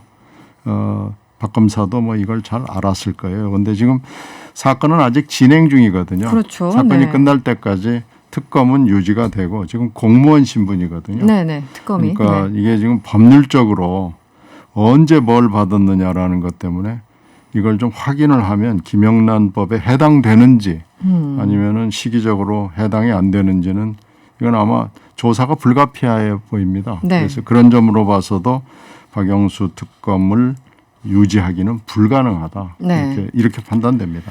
근데 뭐 사실 말씀이 있었습니다마는 그 특검에서 윤석열 전 총장이 이제 수사팀장을 맡았던 건 사실입니다마는 네네. 또 박영수 특검하고 관계가 있겠죠. 그 법조에서 같이 일을 했으니까. 그런데 이 박영수 특검이 깊숙이 연루된 이 가짜 수산업자와의 이 사건이 마치 또 지금 윤석열 야권의 대권 후보인데 네. 전 총장하고 마치 어떤 식으로든 엮여져 있지 않는가라는 일각의 그 의심에 대해서는 저는 그것도 옳진 않다고 봐요. 네, 지금 네. 이제 대선 국면이다 보니까 윤석열 전 총장에 대해서 비판하는 분들이 이제 그런 말씀을 하실 수 있지만 그거는 논리적인 연관성이라든지 전혀 팩트에 근거한 네. 그런 그 추론이 아니다 네. 생각을 합니다. 그래서 이제 박영수 박영수 특검이 특검. 이번에 네. 이제 사퇴한 것은 저도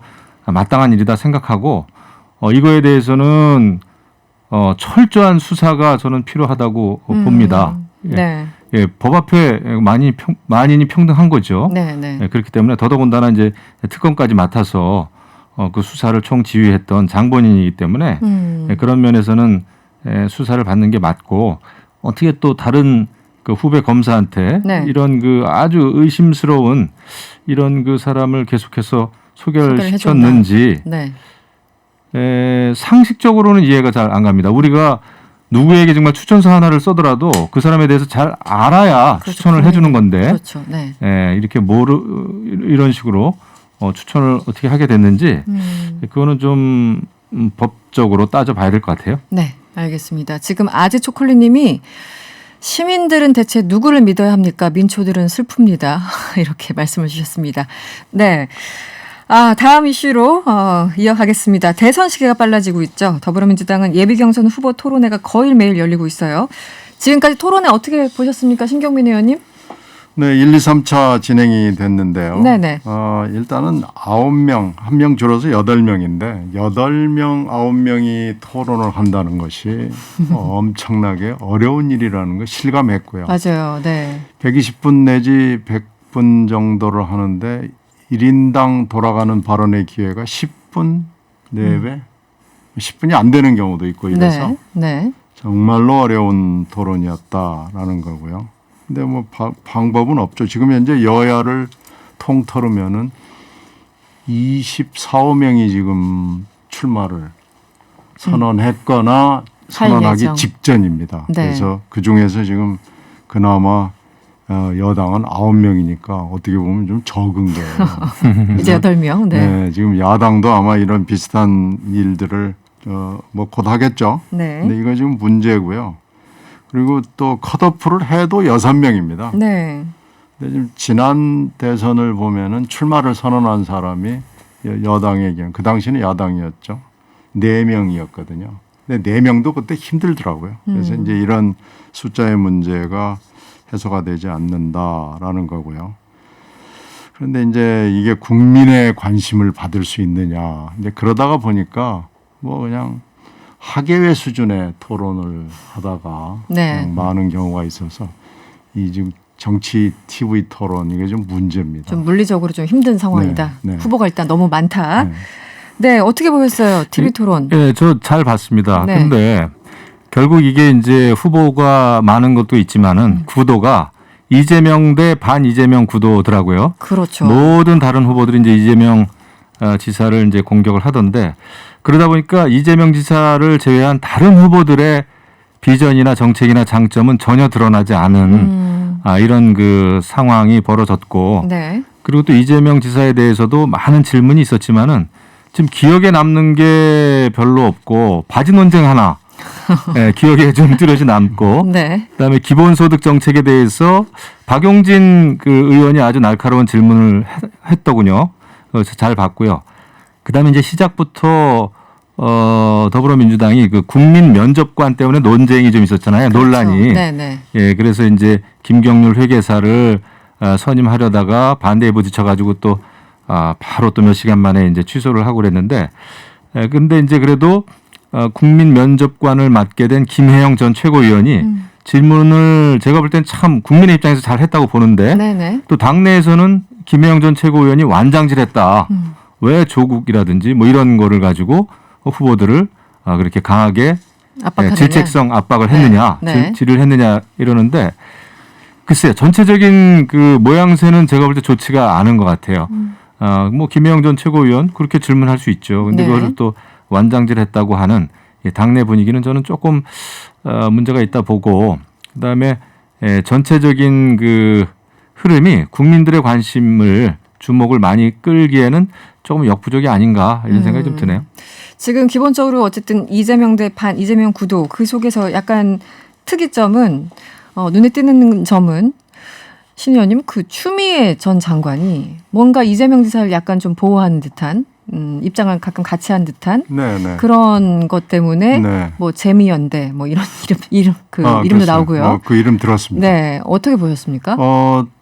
처음에는 우리가 토론 전에는 이게 그냥 1대8로 가지 않을까라고 생각을 했는데 그게 그렇지 않고 추미애 전 대표 전 장관이 완벽하게 회를 거듭할수록 이재명 편으로 기울었어요. 네. 그리고 이제 나머지 후보들 그러니까 2대7 내지는 2대6의 토론이 됐고요. 네. 또 하나 특이한 것은 이재명 지사가 이것이 전략인지 아니면 준비 부족인지 모르겠습니다만은 뭐 거의 답변을 제대로 안 한 거죠. 이제 기본소득이 최대 화두가 될 수밖에 없는 상황이죠. 그리고 기본소득을 가지고 지난 4년 동안 사실 뭐 굉장히 많은 논란이 있었고 논란의 한 복판에 있는 이슈였는데 정책이 아니다라고 물러난 거예요. 공약이 아니었다. 네. 공약이 아니고 1번 정책도 아니다. 뭐 정확하게 얘기하면 이렇게 하면서 뭐 오해다 뭐 이런 얘기를 하면서 아니 그러면 그렇게 국제회의까지 열고 미국에다가 언론 광고까지 했는데 어떻게 이게 정책도 아니고 1번 정책도 아니고 더군다나 공약이 아니냐. 그러면 정책과 공약은 무슨 차이가 있는 거냐. 뭐 이런 사실 원론적인 게 있었고요.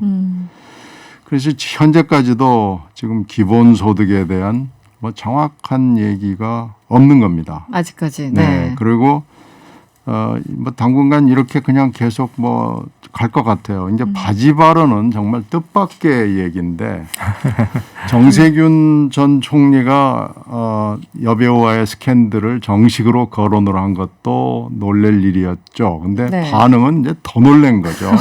그래서 저도 깜짝 놀랐습니다. 아니 이럴 수가 있나라고 했는데 사실은 또 사과도 했긴 했는데 추미애 전 장관이 그것도 질문해서 본인이 한 것도 아니고 이 편을 드는 추미애 전 장관이 물어보니까 마지못해 그냥 형식적으로 해서 이 부분은 아주 이 티로 이 문제로 남아 있을 것 같아요. 그런데 이재명 지사가 지금 어저께 토론부터는 약간 좀 적극적으로 뭐 설명도 하려고 그러는데 1, 2차 토론에서는 거의 뭐 설명도 안 하고 해명도 안 하고 그냥 빠져나가는 도망가는 멘트만 가지고 토론에 임했기 때문에 이 경선 당내 경선에 대해서 별로 그렇게 준비가 안 돼 있던 거 아닌가 그런 평가를 받고 있습니다. 어떻게 보셨어요? 그 추미애 전 장관이 그 이재명 지사를 약간 좀 그 보호해준다던가 아니면은 뭐 이재명 지사의 어떤 답변 태도랄까 어떻게 보셨습니까?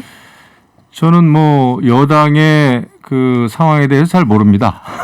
잘 모릅니다만은 관심 없어. 예, 저는 특히 이제 그 아까도 말씀드렸는데 박용진 의원이 기본소득에 대해서 이재명 지사가 페북에 올린 글에 대해서 굉장히 이제 날카롭게 질문을 했어요. 그때 이재명 지사가 굉장히 표정이 당혹스러운 그 표정이 역력했어요. 제가 볼 때. 그리고 매듭을 잘 짓지를 못했습니다. 이것이 그러면은 현재 문재인 정부가 매년 25조 원 정도의 예산을 허투루 쓰는 것이냐, 어떻게 생각하는 것이냐, 막 이런 그 날카롭게 질문했거든요. 여기에 대해서 왜냐하면 이재명 지사는 이제 예산 잘 줄이고 그런 그 군더더기 예산을 줄이면은 쓸 수 있다라는 내용을 이제 그 페북에 올렸던 거거든요.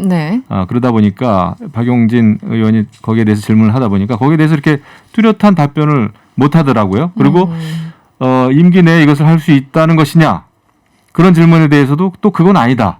뭐 이런 식으로 답변이 있었고 그래서 기본소득에 대해서 그렇게 제가 알기에도 벌써 수년 동안 많은 이야기를 했고 주장을 했는데 그것이 가능하다는 건지 불가능하다는 건지 아직도 알 수가 없는 시작은 하겠다. 하지만 그것도 뭐 일부 지역에서부터 할 수도 있고 일부 세대에서부터 할 수도 있고 뭐 단계적으로 할 수 있다. 단계적으로 할 수 있고 한다는 건지 만다는 건지 아직까지도 구체성이 전혀 없는 얼마나 중요한 그 주장이고 정책이었는데 말이죠. 그런 면에서는 이게 포퓰리즘이구나. 솔직히 말해서 이게 포퓰리즘이고 이게 인기에 영합하는 그런 그 준비되지 않은 정책을 남발한 거 아니냐라는 인상을 저는 받았죠.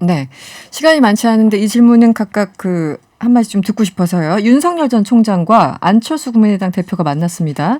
어떻게 보셨어요? 왜 만났을까요?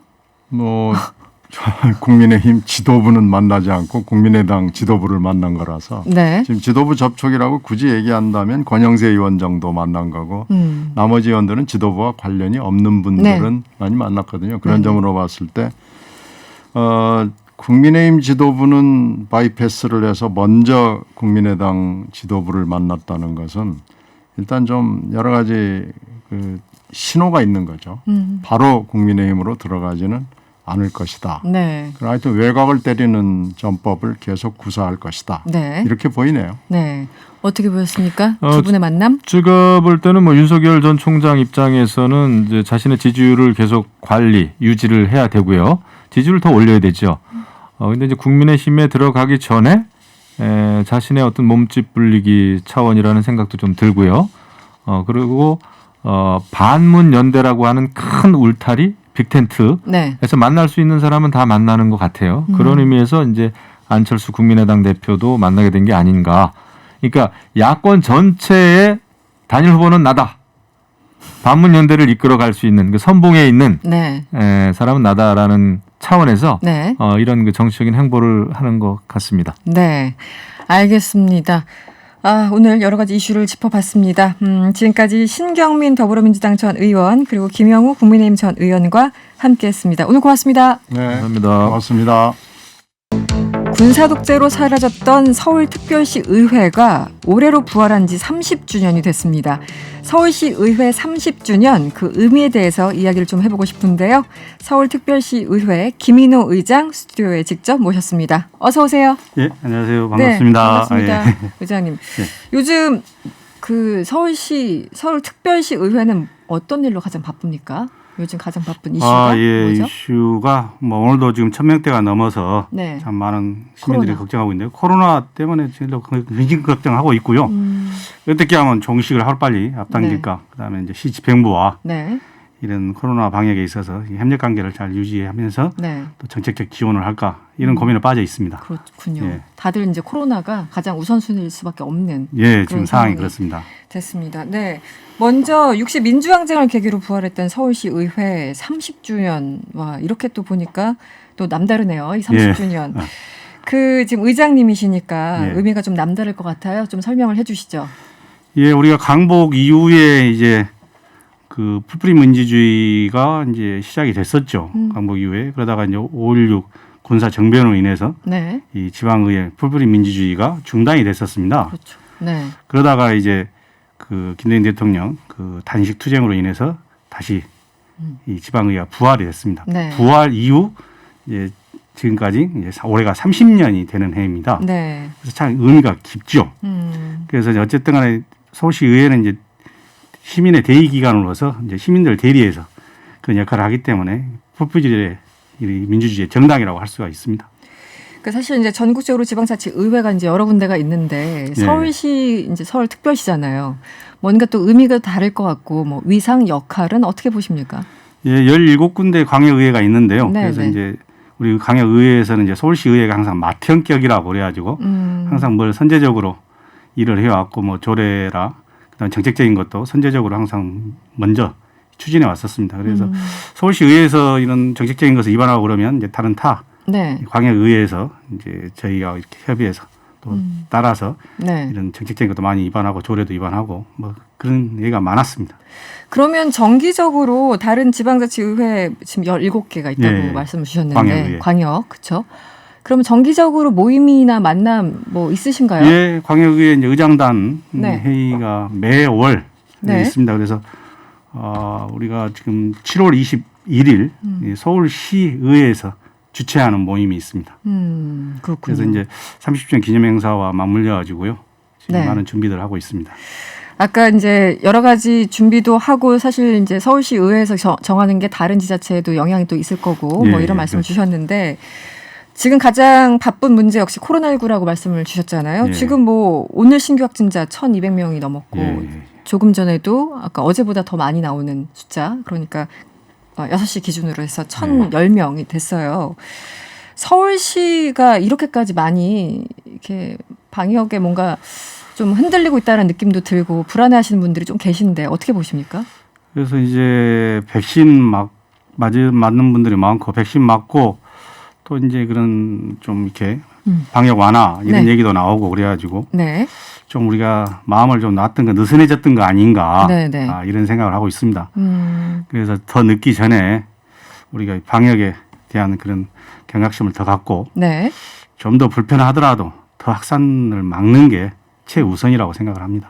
지금 이제 서울시에서 오세훈 시장이 이제 얘기를 한 거지만 10시 이후에 한강변에서 음주 네. 금지하고 등등 이런 정책은 맞는 방향이라고 기본적으로 보시는 예, 방역에 있어서요. 그렇죠? 좀 불편함을 서로 감내해야 한다고 생각을 합니다. 이건 뭐 잘한 일이라고 생각하고요.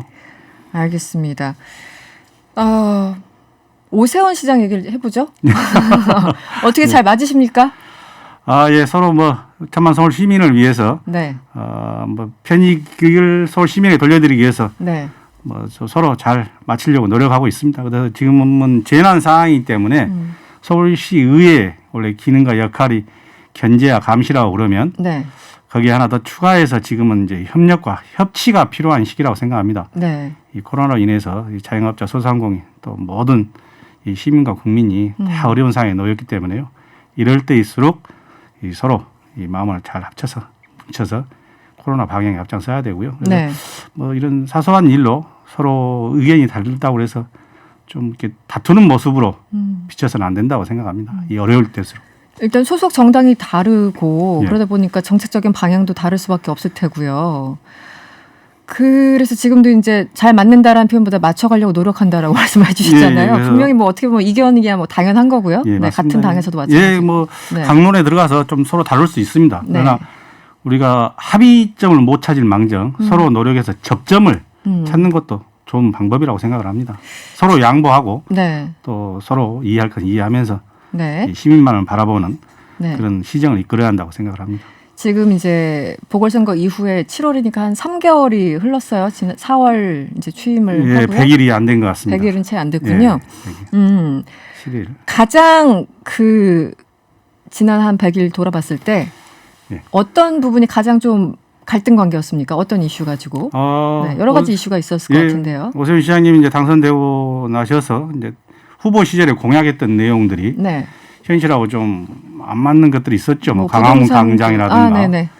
그다음에 이제 재개발 사업에 있어서 네. 중고 제한 뭐 이런 게 있었는데요. 뭐 서로 잘 협의해서 잘 하나하나 풀어가고 있습니다. 재개발 재건축에 대해서 굉장히 세게 말씀하셨잖아요. 오세훈 시장이 그 예, 예. 경선 과정에서도 그랬었고 그리고 그 이후에서도 항상 뭐 준비돼 있다. 뭐 빠르게 추진할 것이다. 이렇게 얘기를 했는데 그 부동산 정책 이제 뭐 재개발 이쪽 방향은 지금 민주당의 어떤 방향과 이제 서울시 의회 소속 민주당 방향과 같습니까? 어떻게 생각하십니까? 주택 공급은 저희 당에서도 늘려야 한다고 생각을 합니다. 네네. 그러나 그 늘려야 한다는 그런 명분은 이래서 또 다시 주택값이 폭등해서는 안 된다고 생각을 하거든요. 네.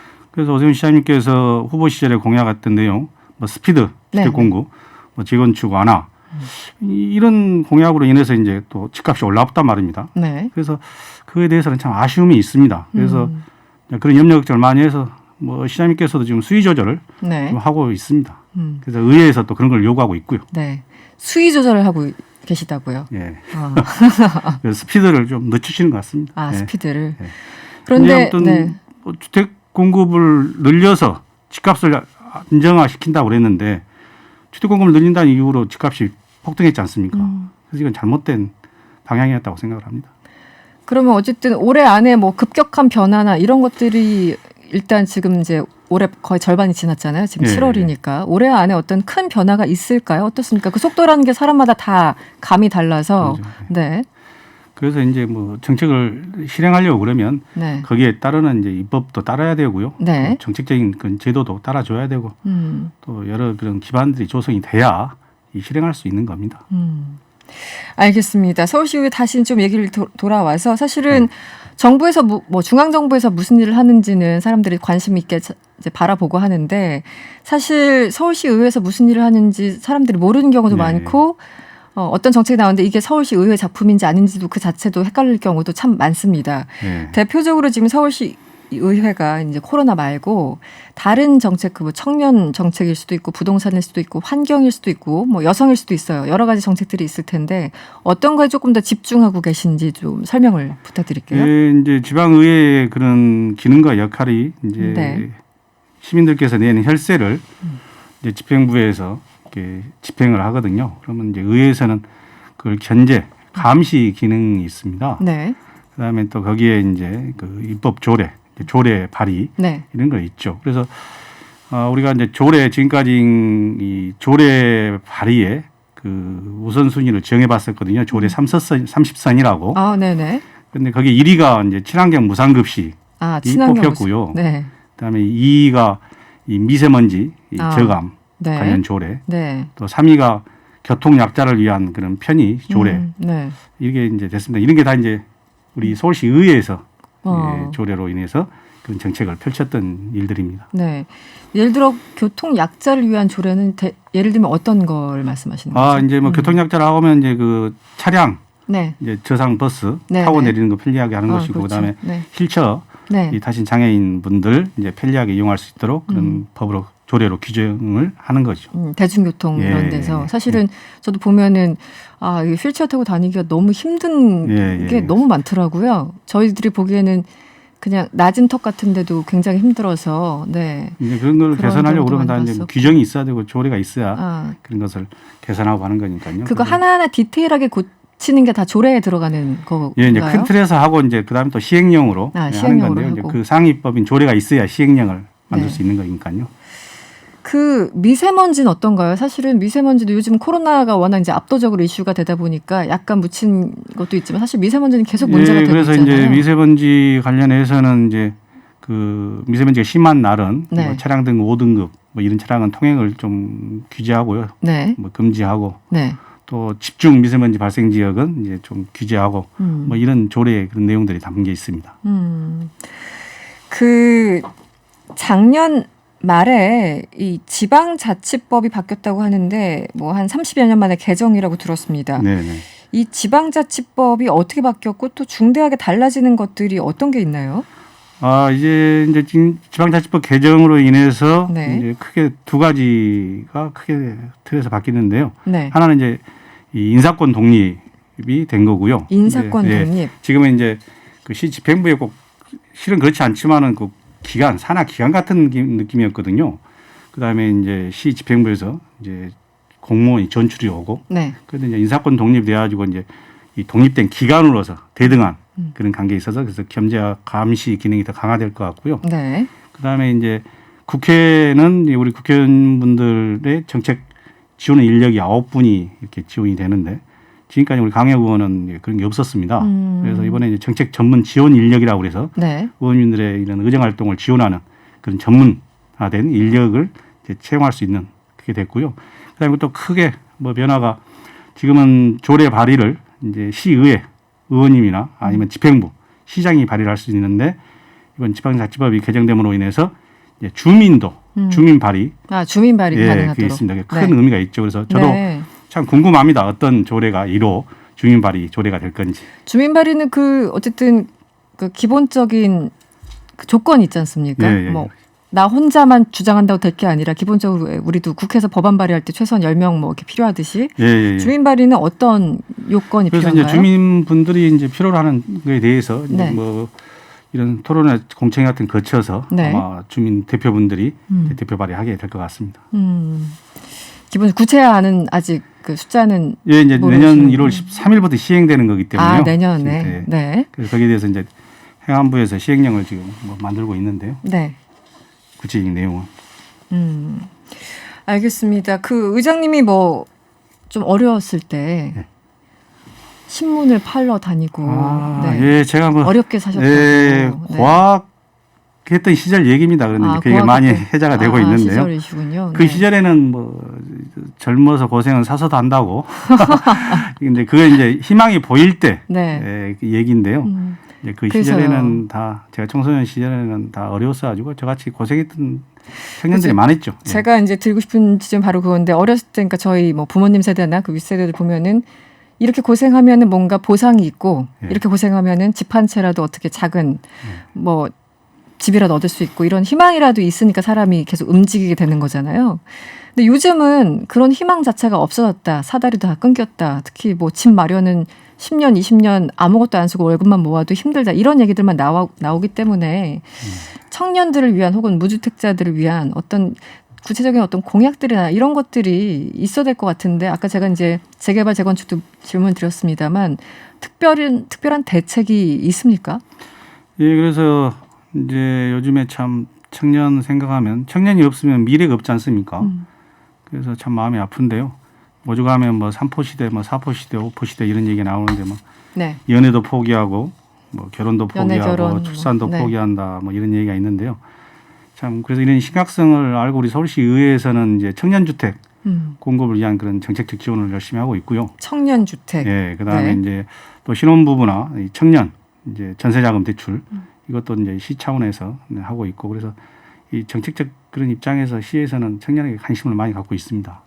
좀 더 구체적으로 말씀해 주시면요. 예를 들어 이제 대출 같은 경우도 뭐 LTV나 뭐 DTI 뭐 등등 이제 정부가 규제하고 있잖아요. 대출 네. 규제해서 뭐 최고 4억까지만 가능하다 뭐 이런 것들. 근데 서울시는 어차피 그 틀 안에서 움직여야 되는 거 아닌가요? 예, 그래서 근래 지금 뭐 모집하고 있을 건데요. 이제 전세자금 대출 무이자 대출을 무이자. 예, 네. 우리 서울시에서 그런 정책을 하고 있고요. 네. 그다음에 청년주택 공급을 위해서 그런 규제 하나를 좀 앞장서서 하고 있고 그래서 일단 주택 공급이 돼야 네. 청년이 입주할 수가 있으니까 일단 공급이 돼야지 돈을 빌리던가 말던가 네, 그런 상황. 그런데 방금 말씀하신 그 무이자 대출 같은 경우는 2030에만 해당됩니까? 아니면 무주택자 전반에 해당되는 건가요? 이게 서울시 이제 차원에서? 여러 계층별로 네. 있습니다. 이제 청년, 소득별로? 신혼부부, 네. 그다음에 일반 이제 저소득층 이런 대출, 그다음에 저리 이런 제도가 많이 있습니다. 그래서 서울시만의끔 좀 차별화된 정책이 이제 그런 예, 부분이다. 그래서, 예. 네. 알겠습니다. 마지막 질문인데요. 그 서울시의회 의장님이시니까 네, 서울 시민께 좀 하고 싶은 말씀이 있으면 한 말씀 부탁드릴게요. 네. 예. 그 우리 지역에서 이제 우리 서울시 의회는 110분의 의원님들이 계시는데 이제 그게 다 지역에서 주민분들이 뽑아서 이 선출직이 돼서 이제 의회에 와서 의정 활동을 하시는데 네. 이제 지역에서 보면은 이렇게 자주 얼굴 보이고 그러면 좋죠. 그런데 이제 자주 안 보여도 네. 이 선출 뽑아준 의원이 이제 의회에서 네. 어떤 의정 활동을 하고 어떤 질문을 했고 네. 어떤 조례를 발의했는지 좀 이런 알아가는 과정을 네. 좀 하셨으면 좋을 것 같습니다. 그래서 잘한 것은 칭찬도 해주시고 네. 또 못한 것은 질책도 해주시고 그러면 더 이 의정 활동을 열심히 하고 더 시민을 위한 주민을 위한 그런 의정 활동을 열심히 할 걸로 생각을 합니다. 좀 더 많은 관심이 필요하다 예, 이런 말씀이시군요. 그렇습니다. 네, 알겠습니다. 오늘 인터뷰는 여기서 마무리하겠습니다. 지금까지 서울특별시 의회 김인호 의장이었습니다. 오늘 고맙습니다. 예, 감사합니다. 우리가 사는 세상을 시민의 눈으로 보고 시민의 목소리로 들어보겠습니다. 말하는 대로 코너입니다. 오늘도 신장식 변호사와 함께합니다. 어서 오세요. 네, 안녕하세요. 신장식입니다. 네, 최근에 집중적인 호우가 충청 그리고 남부 지역에 쏟아지고 있습니다. 피해를 입은 주민들이 많아서 지금 걱정인데 오늘은 이 수해 피해 지역 복구 문제에 대해서 이야기를 해보도록 하겠습니다. 작년에 피해가 발생했는데 지금까지도 복구가 안 된 지역도 있다고 하니까 여러분들의 의견이나 아니면 지역 상황 여러 가지 문자로 보내주시면 감사할게요. 감사하겠습니다. TBS 유튜브 채널을 활용하시거나 무료로 이용할 수 있는 TBS 앱 혹은 짧은 문자 50원, 긴 문자 100원이 드는 샵 0951번으로 의견 많이 보내주세요. 요즘 장마 7월이 시작돼서 시각장마 이렇게 표현하기도 하는데요. 수도권에서 지난 한 달간 뭐 아열대 기후에 스콜처럼 돌풍을 동반한 비가 내렸는데요. 지금 상황이 어떻죠? 지금 비가 오는 양상은 사실은 전통적인 의미에서 장마라고 할 수가 없어요. 장마라고 하는 거는 많은 비가 일정 기간 계속해서 내리는 현상인데요. 지금은 국지적으로 집중적으로 쏟아졌다가 그쳤다가 쏟아졌다 그쳤다 이렇게 하거든요. 그래서 과거에 우리 기후에서는 장마가 많은데 지금은 아열대성 기후 내지는 열대성 기후의 국지성 호우, 집중호우 이렇게 표현하는 게 맞을 것 같고요. 네. 시기도 뭐 예전에는 사실은 6월 달에다 월드컵도 그래서 장마 때문에 5월 달에 했단 말이에요. 2002년에. 근데 지금 7월 초인데 지금도 막 국지성 호우, 집중호우가 내리고 있는 거죠. 남부 지역 중심으로 지난 5일에 집중호우 쏟아졌고요. 충청권과 남부 지역에는 내일까지 최고 150mm의 비가 내릴 거라고 합니다. 이게 적응을 우리가 이제 해야 되는데 아직도 마음의 준비가 안 돼 있나 봐요. 그러니까요. 지금은 장마라고 하는 말을 계속 써야 되냐? 기상청에서 토론해야 합니다, 지금. 그렇습니까? 저도 이제 요즘 날씨가 그냥 어차피 예측하는 것도 포기했고 그냥 적응하자라는 그 주의긴 한데. 그렇죠. 최근에 이제 보면은 남부 지방 날씨와 또 서울 날씨 쪽 완전히 좀 다르잖아요. 완전히 다르죠. 이 전남 지역 같은 경우에는 사흘 동안 최대 531mm의 이 비가 내렸습니다. 어떤 피해가 있었습니까 이번에는요? 그래서 이번 집중호우, 뭐 집중호우라는 말이 맞을 것 같습니다. 전남에서는 두 분이 돌아가셨고요. 해남에서 특히 주택 침수로 인해서 60대 여성 돌아가셨고 광양에서는 산사태가 났어요. 네, 그렇죠. 80대 여성이 실종됐다가 돌아가신 채로 발견이 됐고요. 전남 지역에서 이재민만 44가구 142개 동 침수 피해 발생했고요. 또 부산 수영구에서도 128세대가 정전 겪었습니다. 그렇고 지금 뭐 집도 그렇지만 이제 농지가 문제잖아요. 농지도 상당히 많이 잠기지 않았습니까? 맞습니다. 해남에서 5,275헥타르, 진도가 5,149헥타르 굉장히 큰 면적이고요. 전남 기준으로 했을 때 9개 시군에 115군데 농가가 피해를 입었어요.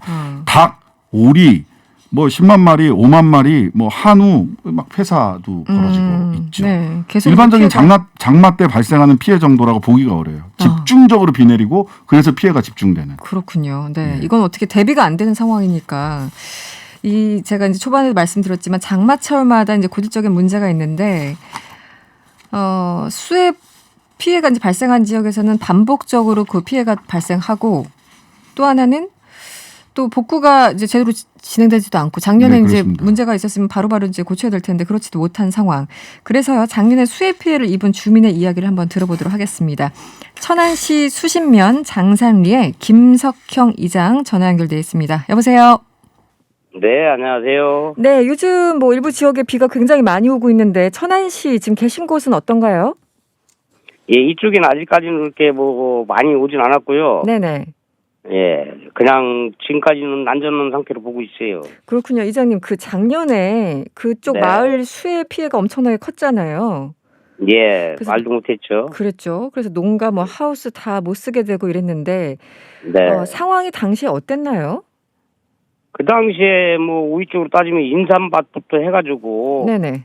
인삼밭도 엄청 많이 손실돼 있고 완전 물이 꽉 찬 상태에서 며칠간을 했으니까 다 썩어가지고 다 뽑아냈고 네네. 그리고 오이 하우스가 동수로 따지면은 한 거의 100동 정도가 네. 그게 한 동이 메다가 100m 정도 되거든요. 아 그래요? 네네. 예, 오이 농장하고 멜론 농장 이쪽에 막 전부 다 무리해가지고 하우스가 다 무너지고 거기에 또 이제 겨울에는 난방하는 시설까지 다 물이 잠겨가지고 기름도 다 떠내려갔고 그 당시에 이제 대통령께서 다녀가시면서 재난 지역으로 해줬고 네. 해서 남도 복구가 빨리빨리 될 줄 알았댔는데 네네. 전혀 하나도 안 되고 있어요 지금. 사시는 주택은 어떻습니까? 당시에 주택도 그러면 상황이 굉장히 안 좋았겠네요. 우리 동네는 하천보다도 동네가 깊어요. 아, 네네. 네, 그래가지고 이제 제방 뚝이 유실되면은 네. 전부 다 고령인들만 지금 시골 마을에 살고 계시잖아요. 네네. 어떻게 대피할 수가 없어요. 뚝 여기서 만약에 유실된다 하면 그냥 갇혀 그냥 고립되게 돼버리는 그 정도인데. 네네. 이거 하나도 안 해주시고 작년에 뚝이 양쪽에 두 군데가 터졌었거든요. 네네. 한쪽에는 한 30-40m 터졌고 한쪽은 한 50m, 한 70m 정도 그렇게 유실되어 있었는데. 네네. 거기도 복구한 데 보면 모래를 그냥 포 올려가지고 작년보다도 더 얕게 만들어놨어요. 그러니까 작년같이 비가 온다고 볼 적엔 또 터진다고 봐야 되겠죠? 거의 1년이 지났는데 왜 이렇게 안 돼 있을까요? 글쎄 모르겠어요. 뭐 내가 아는 대로 물어보니까 네네. 하천에가 생태계 때문에 네. 그걸 뭐 환경청에도 못하게 한다 해가지고 또 뭐 이루어지고 지금 이제 이쪽에 땅 가진 사람들이 있어요. 제 방에 네. 개인 땅들이 소유하고 있는 땅이 있는데 네. 그거를 이제 합의가 돼야 되는데 네. 그것도 안 돼 있는 걸로 알고 있어요. 다 그래가지고 아마 공사가 자꾸 지연되고 있는 것 같아요. 그러면은 이번에도 혹시 또 비가 오게 되면 다시 장마철 들이닥치면 마찬가지 상황이 벌어지는 거 아닌가요? 작년하고 똑같이? 작년보다 더 심각하다고 봐야죠. 더 심각하다. 유실됐던 비가 얕아졌으니까 네네. 맨날 막 안전재난 방송에서 비가 많이 온다고 이렇게 방송하고 나면은 뚝방에 다들 올라서 주민들이 저녁에 노인네들이 뚝방에 와서 내 문만 쳐다보고 있어요. 하천만 지금. 아니 그 작년에 비 피해 많이 입으셨을 때 대통령도 말씀하신 것처럼 가셨고 뭐 도지사 이렇게 많은 분들이 거기 방문을 해서 수해 피해 상황 인지했고 또 복구를 지시했잖아요. 예. 그럼 지금도 그 주민분들 계속 지자체나 이런데 이제 요구를 하고 계실 텐데 답변이 뭔가요? 답변을 해준다고만 하고 이런 식으로만 대답하고 곧해요만 하고 그냥 자꾸 계속 밀고 있는 거죠 지금 이쪽에서는. 예. 네, 알겠습니다. 오늘 말씀 고맙습니다. 네, 수고하십시오. 지금 말씀하신 건 작년에 비 피해를 크게 입었는데 피해 복구가 안 되고 이번에 또 장마가 이제 계속 이어진다면 더 큰 피해를 볼 수밖에 없는 상황들. 사실 이 재난이 닥치면은 피해를 보는 지역, 그 피해를 보는 분들이 계속 또 반복적으로 보는 경우 많잖아요. 그렇죠. 여기에 대해서 어떻게 보십니까? 이거를 존 머터라는 교수가 재난 불평등이다라는 책을 써서 재난 불평등이란 말로 설명을 했습니다. 부제가 왜 재난은 가난한 이들에게만 가혹할까? 라는 얘기입니다. 네네. 즉 강남에 작년에 수해가 났다라고 했을 때 지금 천안에 저 이장님 같이 네. 1년이 지났는데도 제대로 복구가 안 됐다? 이거 상상이 안 갈 겁니다. 그렇죠. 지역별로 편차가 굉장히 지역별 편차가 심하죠. 굉장히 큰 거예요. 그 예를 들어서 그 재난불평등이라는 책에 보면은요. 2010년에 IT에서 규모 7.0 지진이 발생했는데 사망자 수가 30만 명이었어요. 네. 근데 뉴욕에서 규모 7.8의 지진이 났는데 한 3천 명 정도 사망했거든요. 3천 명이요? 예, 그러니까 1%밖에, 그러니까 99% 차이가 나는 겁니다. 그러네요. 똑같은 오히려 더 강한 지진이 났는데도 불구하고. 그리고 카트리나라고 네, 그 뉴올리언스에 있던 엄청나게 그거는 피해가 심했죠. 저지대에는 가난한 사람들이 모여 살고 네. 강가에 네. 고지대에는 부자 백인들이 모여 살았거든요. 그러다 보니까 이게 재난은 오바마 대통령도 재난은 자연이 불러일으켰지만 사실 이 재난으로 인한 피해는 인간이 만든 작품이다라고 네. 해서 정부가 실패했다라고 네, 솔직히 인정을 했어요. 네. 그래서 우리나라도 지금 1년 뒤에도 이렇게 복구가 안 되는 거는 실제로 지자체 하천 제방 저수지 등 복구 공사는 중앙정부에서부터 예산이 내려와야 돼요. 그렇죠. 그러다 보니까 중앙정부에서 예산 편성하고 다시 내려오기까지 1년이 넘게 걸리는 겁니다. 당연히 예산은 연말에 나오는 거니까 네. 즉각 복구가 안 되는 거죠. 네, 그래서 네. 이거는 나름대로 이거는 정부의 실패다. 이렇게 저는 정확하게 인식을 해야 되고 정부 실패가 더군다나 가난한 곳, 농촌 중심으로만 정부 실패가 반복된다면 네네. 자연재해는 자연이 불러일으킨 거지만 그렇죠. 이 재난을 어떻게 극복하느냐는 역시 인간의 몫이다. 사람의 몫이고 정부의 몫이다라는 생각을 해봐야 될 것 같고요. 그다음에 하나는 아까 장마라고 부르기 어렵다라는 말씀을 드렸잖아요. 네. 지구온난화로 인해서 우리가 왜 이렇게 국지성 집중호우가 오느냐. 북태평양 고기압의 움직임이 과거와 완전히 달라졌답니다. 네네. 이건 지구온난화 때문이거든요. 결국은 자연재해도 지구온난화, 인간이 탄소 배출을 많이 하면서 만들어낸 거거든요. 네. 그러다 보니까 뭐 정부에서도 탄소 중립화, 탄소 제로, 즉 탄소를 배출하는 것과 탄소를 감소하는 것을 그 양을 똑같이 만들겠다라고 이야기를 하고 있는데요. 이게 장기 목표는 있는데 중기 목표가 아직 없습니다. 아직은 없습니까? 예, 네. 그래서 중요한 것은 법적으로 중기 목표를 조금 더 분명히 해서 우리가 계단을 한 계단 한 계단 올라가야지 한 번에 한 층을 뛰어넘을 수는 없거든요. 그래서 지구 온난화에 대비하는 탄소 중립화 그리고 재난 불평등을 극복할 수 있는 정부 실패 이 부분을 좀 극복해야 된다. 예산이라든지 모든 시스템에서. 보통 이제 뭐 산에 불이 난다던가 네네. 산불 피해가 심한 곳도 과거 있었고 또 지금 이제 비 피해가 있고 이러면은 뭐 특별 재난 지역으로 선포한다던가 이러면은 바로바로 예산이 투입이 돼서 바로바로 복구 작업이 일어날 걸로 저희들은 막연히 기대하잖아요. 네네. 그런데 지금 상황을 보면은 뭐 특별 재난 지역까지는 아니더라도 어쨌든 재난 지역이면은 예산이 다른 데보다 긴급하게 투입돼야 되고 복구가 돼야 되는데 지금 보면 1년이 지났어요. 네네. 똑같아요. 그러니까 특별 재난 지역으로 지정되는 것도 어렵지만 지금 이게 기후가 바뀌어 가지고 집중적으로 그 국지성으로 이렇게 갑자기 비가 많이 네. 집중호우가 온다면 네. 특별한 재난이 아니라 그런 기후 상황에 맞춰서 재난, 일반적 재난이 그렇게 발생할 수 있다라고 대비를 해야 되는 겁니다. 이제는 과거와 같이 그렇죠. 과거와 같은 기후에서의 재난 대비 시스템으로는 이제는 좀 한계가 왔다. 맞아요. 기존 매뉴얼로 지금의 문제를 해결하기엔 너무 힘들어졌어요. 기후 자체가 변화가 심하니까. 또 바뀐 기후에 맞춰서 매뉴얼을 갱신해야 됩니다. 어쨌든 지금 행정적으로 문제가 있는 상황인 것은 분명해 보입니다. 아까 이장님 목소리를 듣다 보니까 확 그런 느낌이 더 오더라고요. 예, 제가 충청도인데 아주 그냥 구수해서 고향에 온 줄 알았습니다. 구수하네, 이장님 목소리. 알겠습니다. 네, 말하는 대로 코너였고요. 신장식 저기 문자를 하나 읽어드릴게요. 쓰담쓰담님, 지자체가 문제입니다. 다들 예산을 덜 쓰더라도 피해 복구에 최우선을 해주세요. 이렇게 문자 주셨고요. 4561번님, 양식장을 운영하고 있어요. 비가 너무 많이 내리면 복구 엄두도 못 냅니다. 그렇죠. 복구 엄두가 안 나죠. 2313번님, 수혜민에게 진정한 위로가 필요합니다. 힘내셨으면 좋겠어요. 이런 문자 주셨고요. 8804번님, 언론의 역할도 중요합니다. 매번 아무것도 하지 않다가 장마가 닥쳐서 중계하는 꼴이네요. 그렇죠. 장마 대비 관련 보도도 많이 해주셨으면 좋겠습니다. 이렇게 여러 가지 문자를 다양하게 주셨습니다. 모두 감사드리고요. 네, 지금까지 신장식 변호사였습니다. 고맙습니다. 네, 감사합니다. 네, 명랑시사는 여기까지입니다. 저희 노래 준비했어요. 헤이즈의 해픈 우연 들으시면서 마무리하겠습니다. 명랑시사는 내일 저녁 6시 10분에 다시 찾아오겠습니다. 편안한 저녁 되시고요. 지금까지 이승원이었습니다.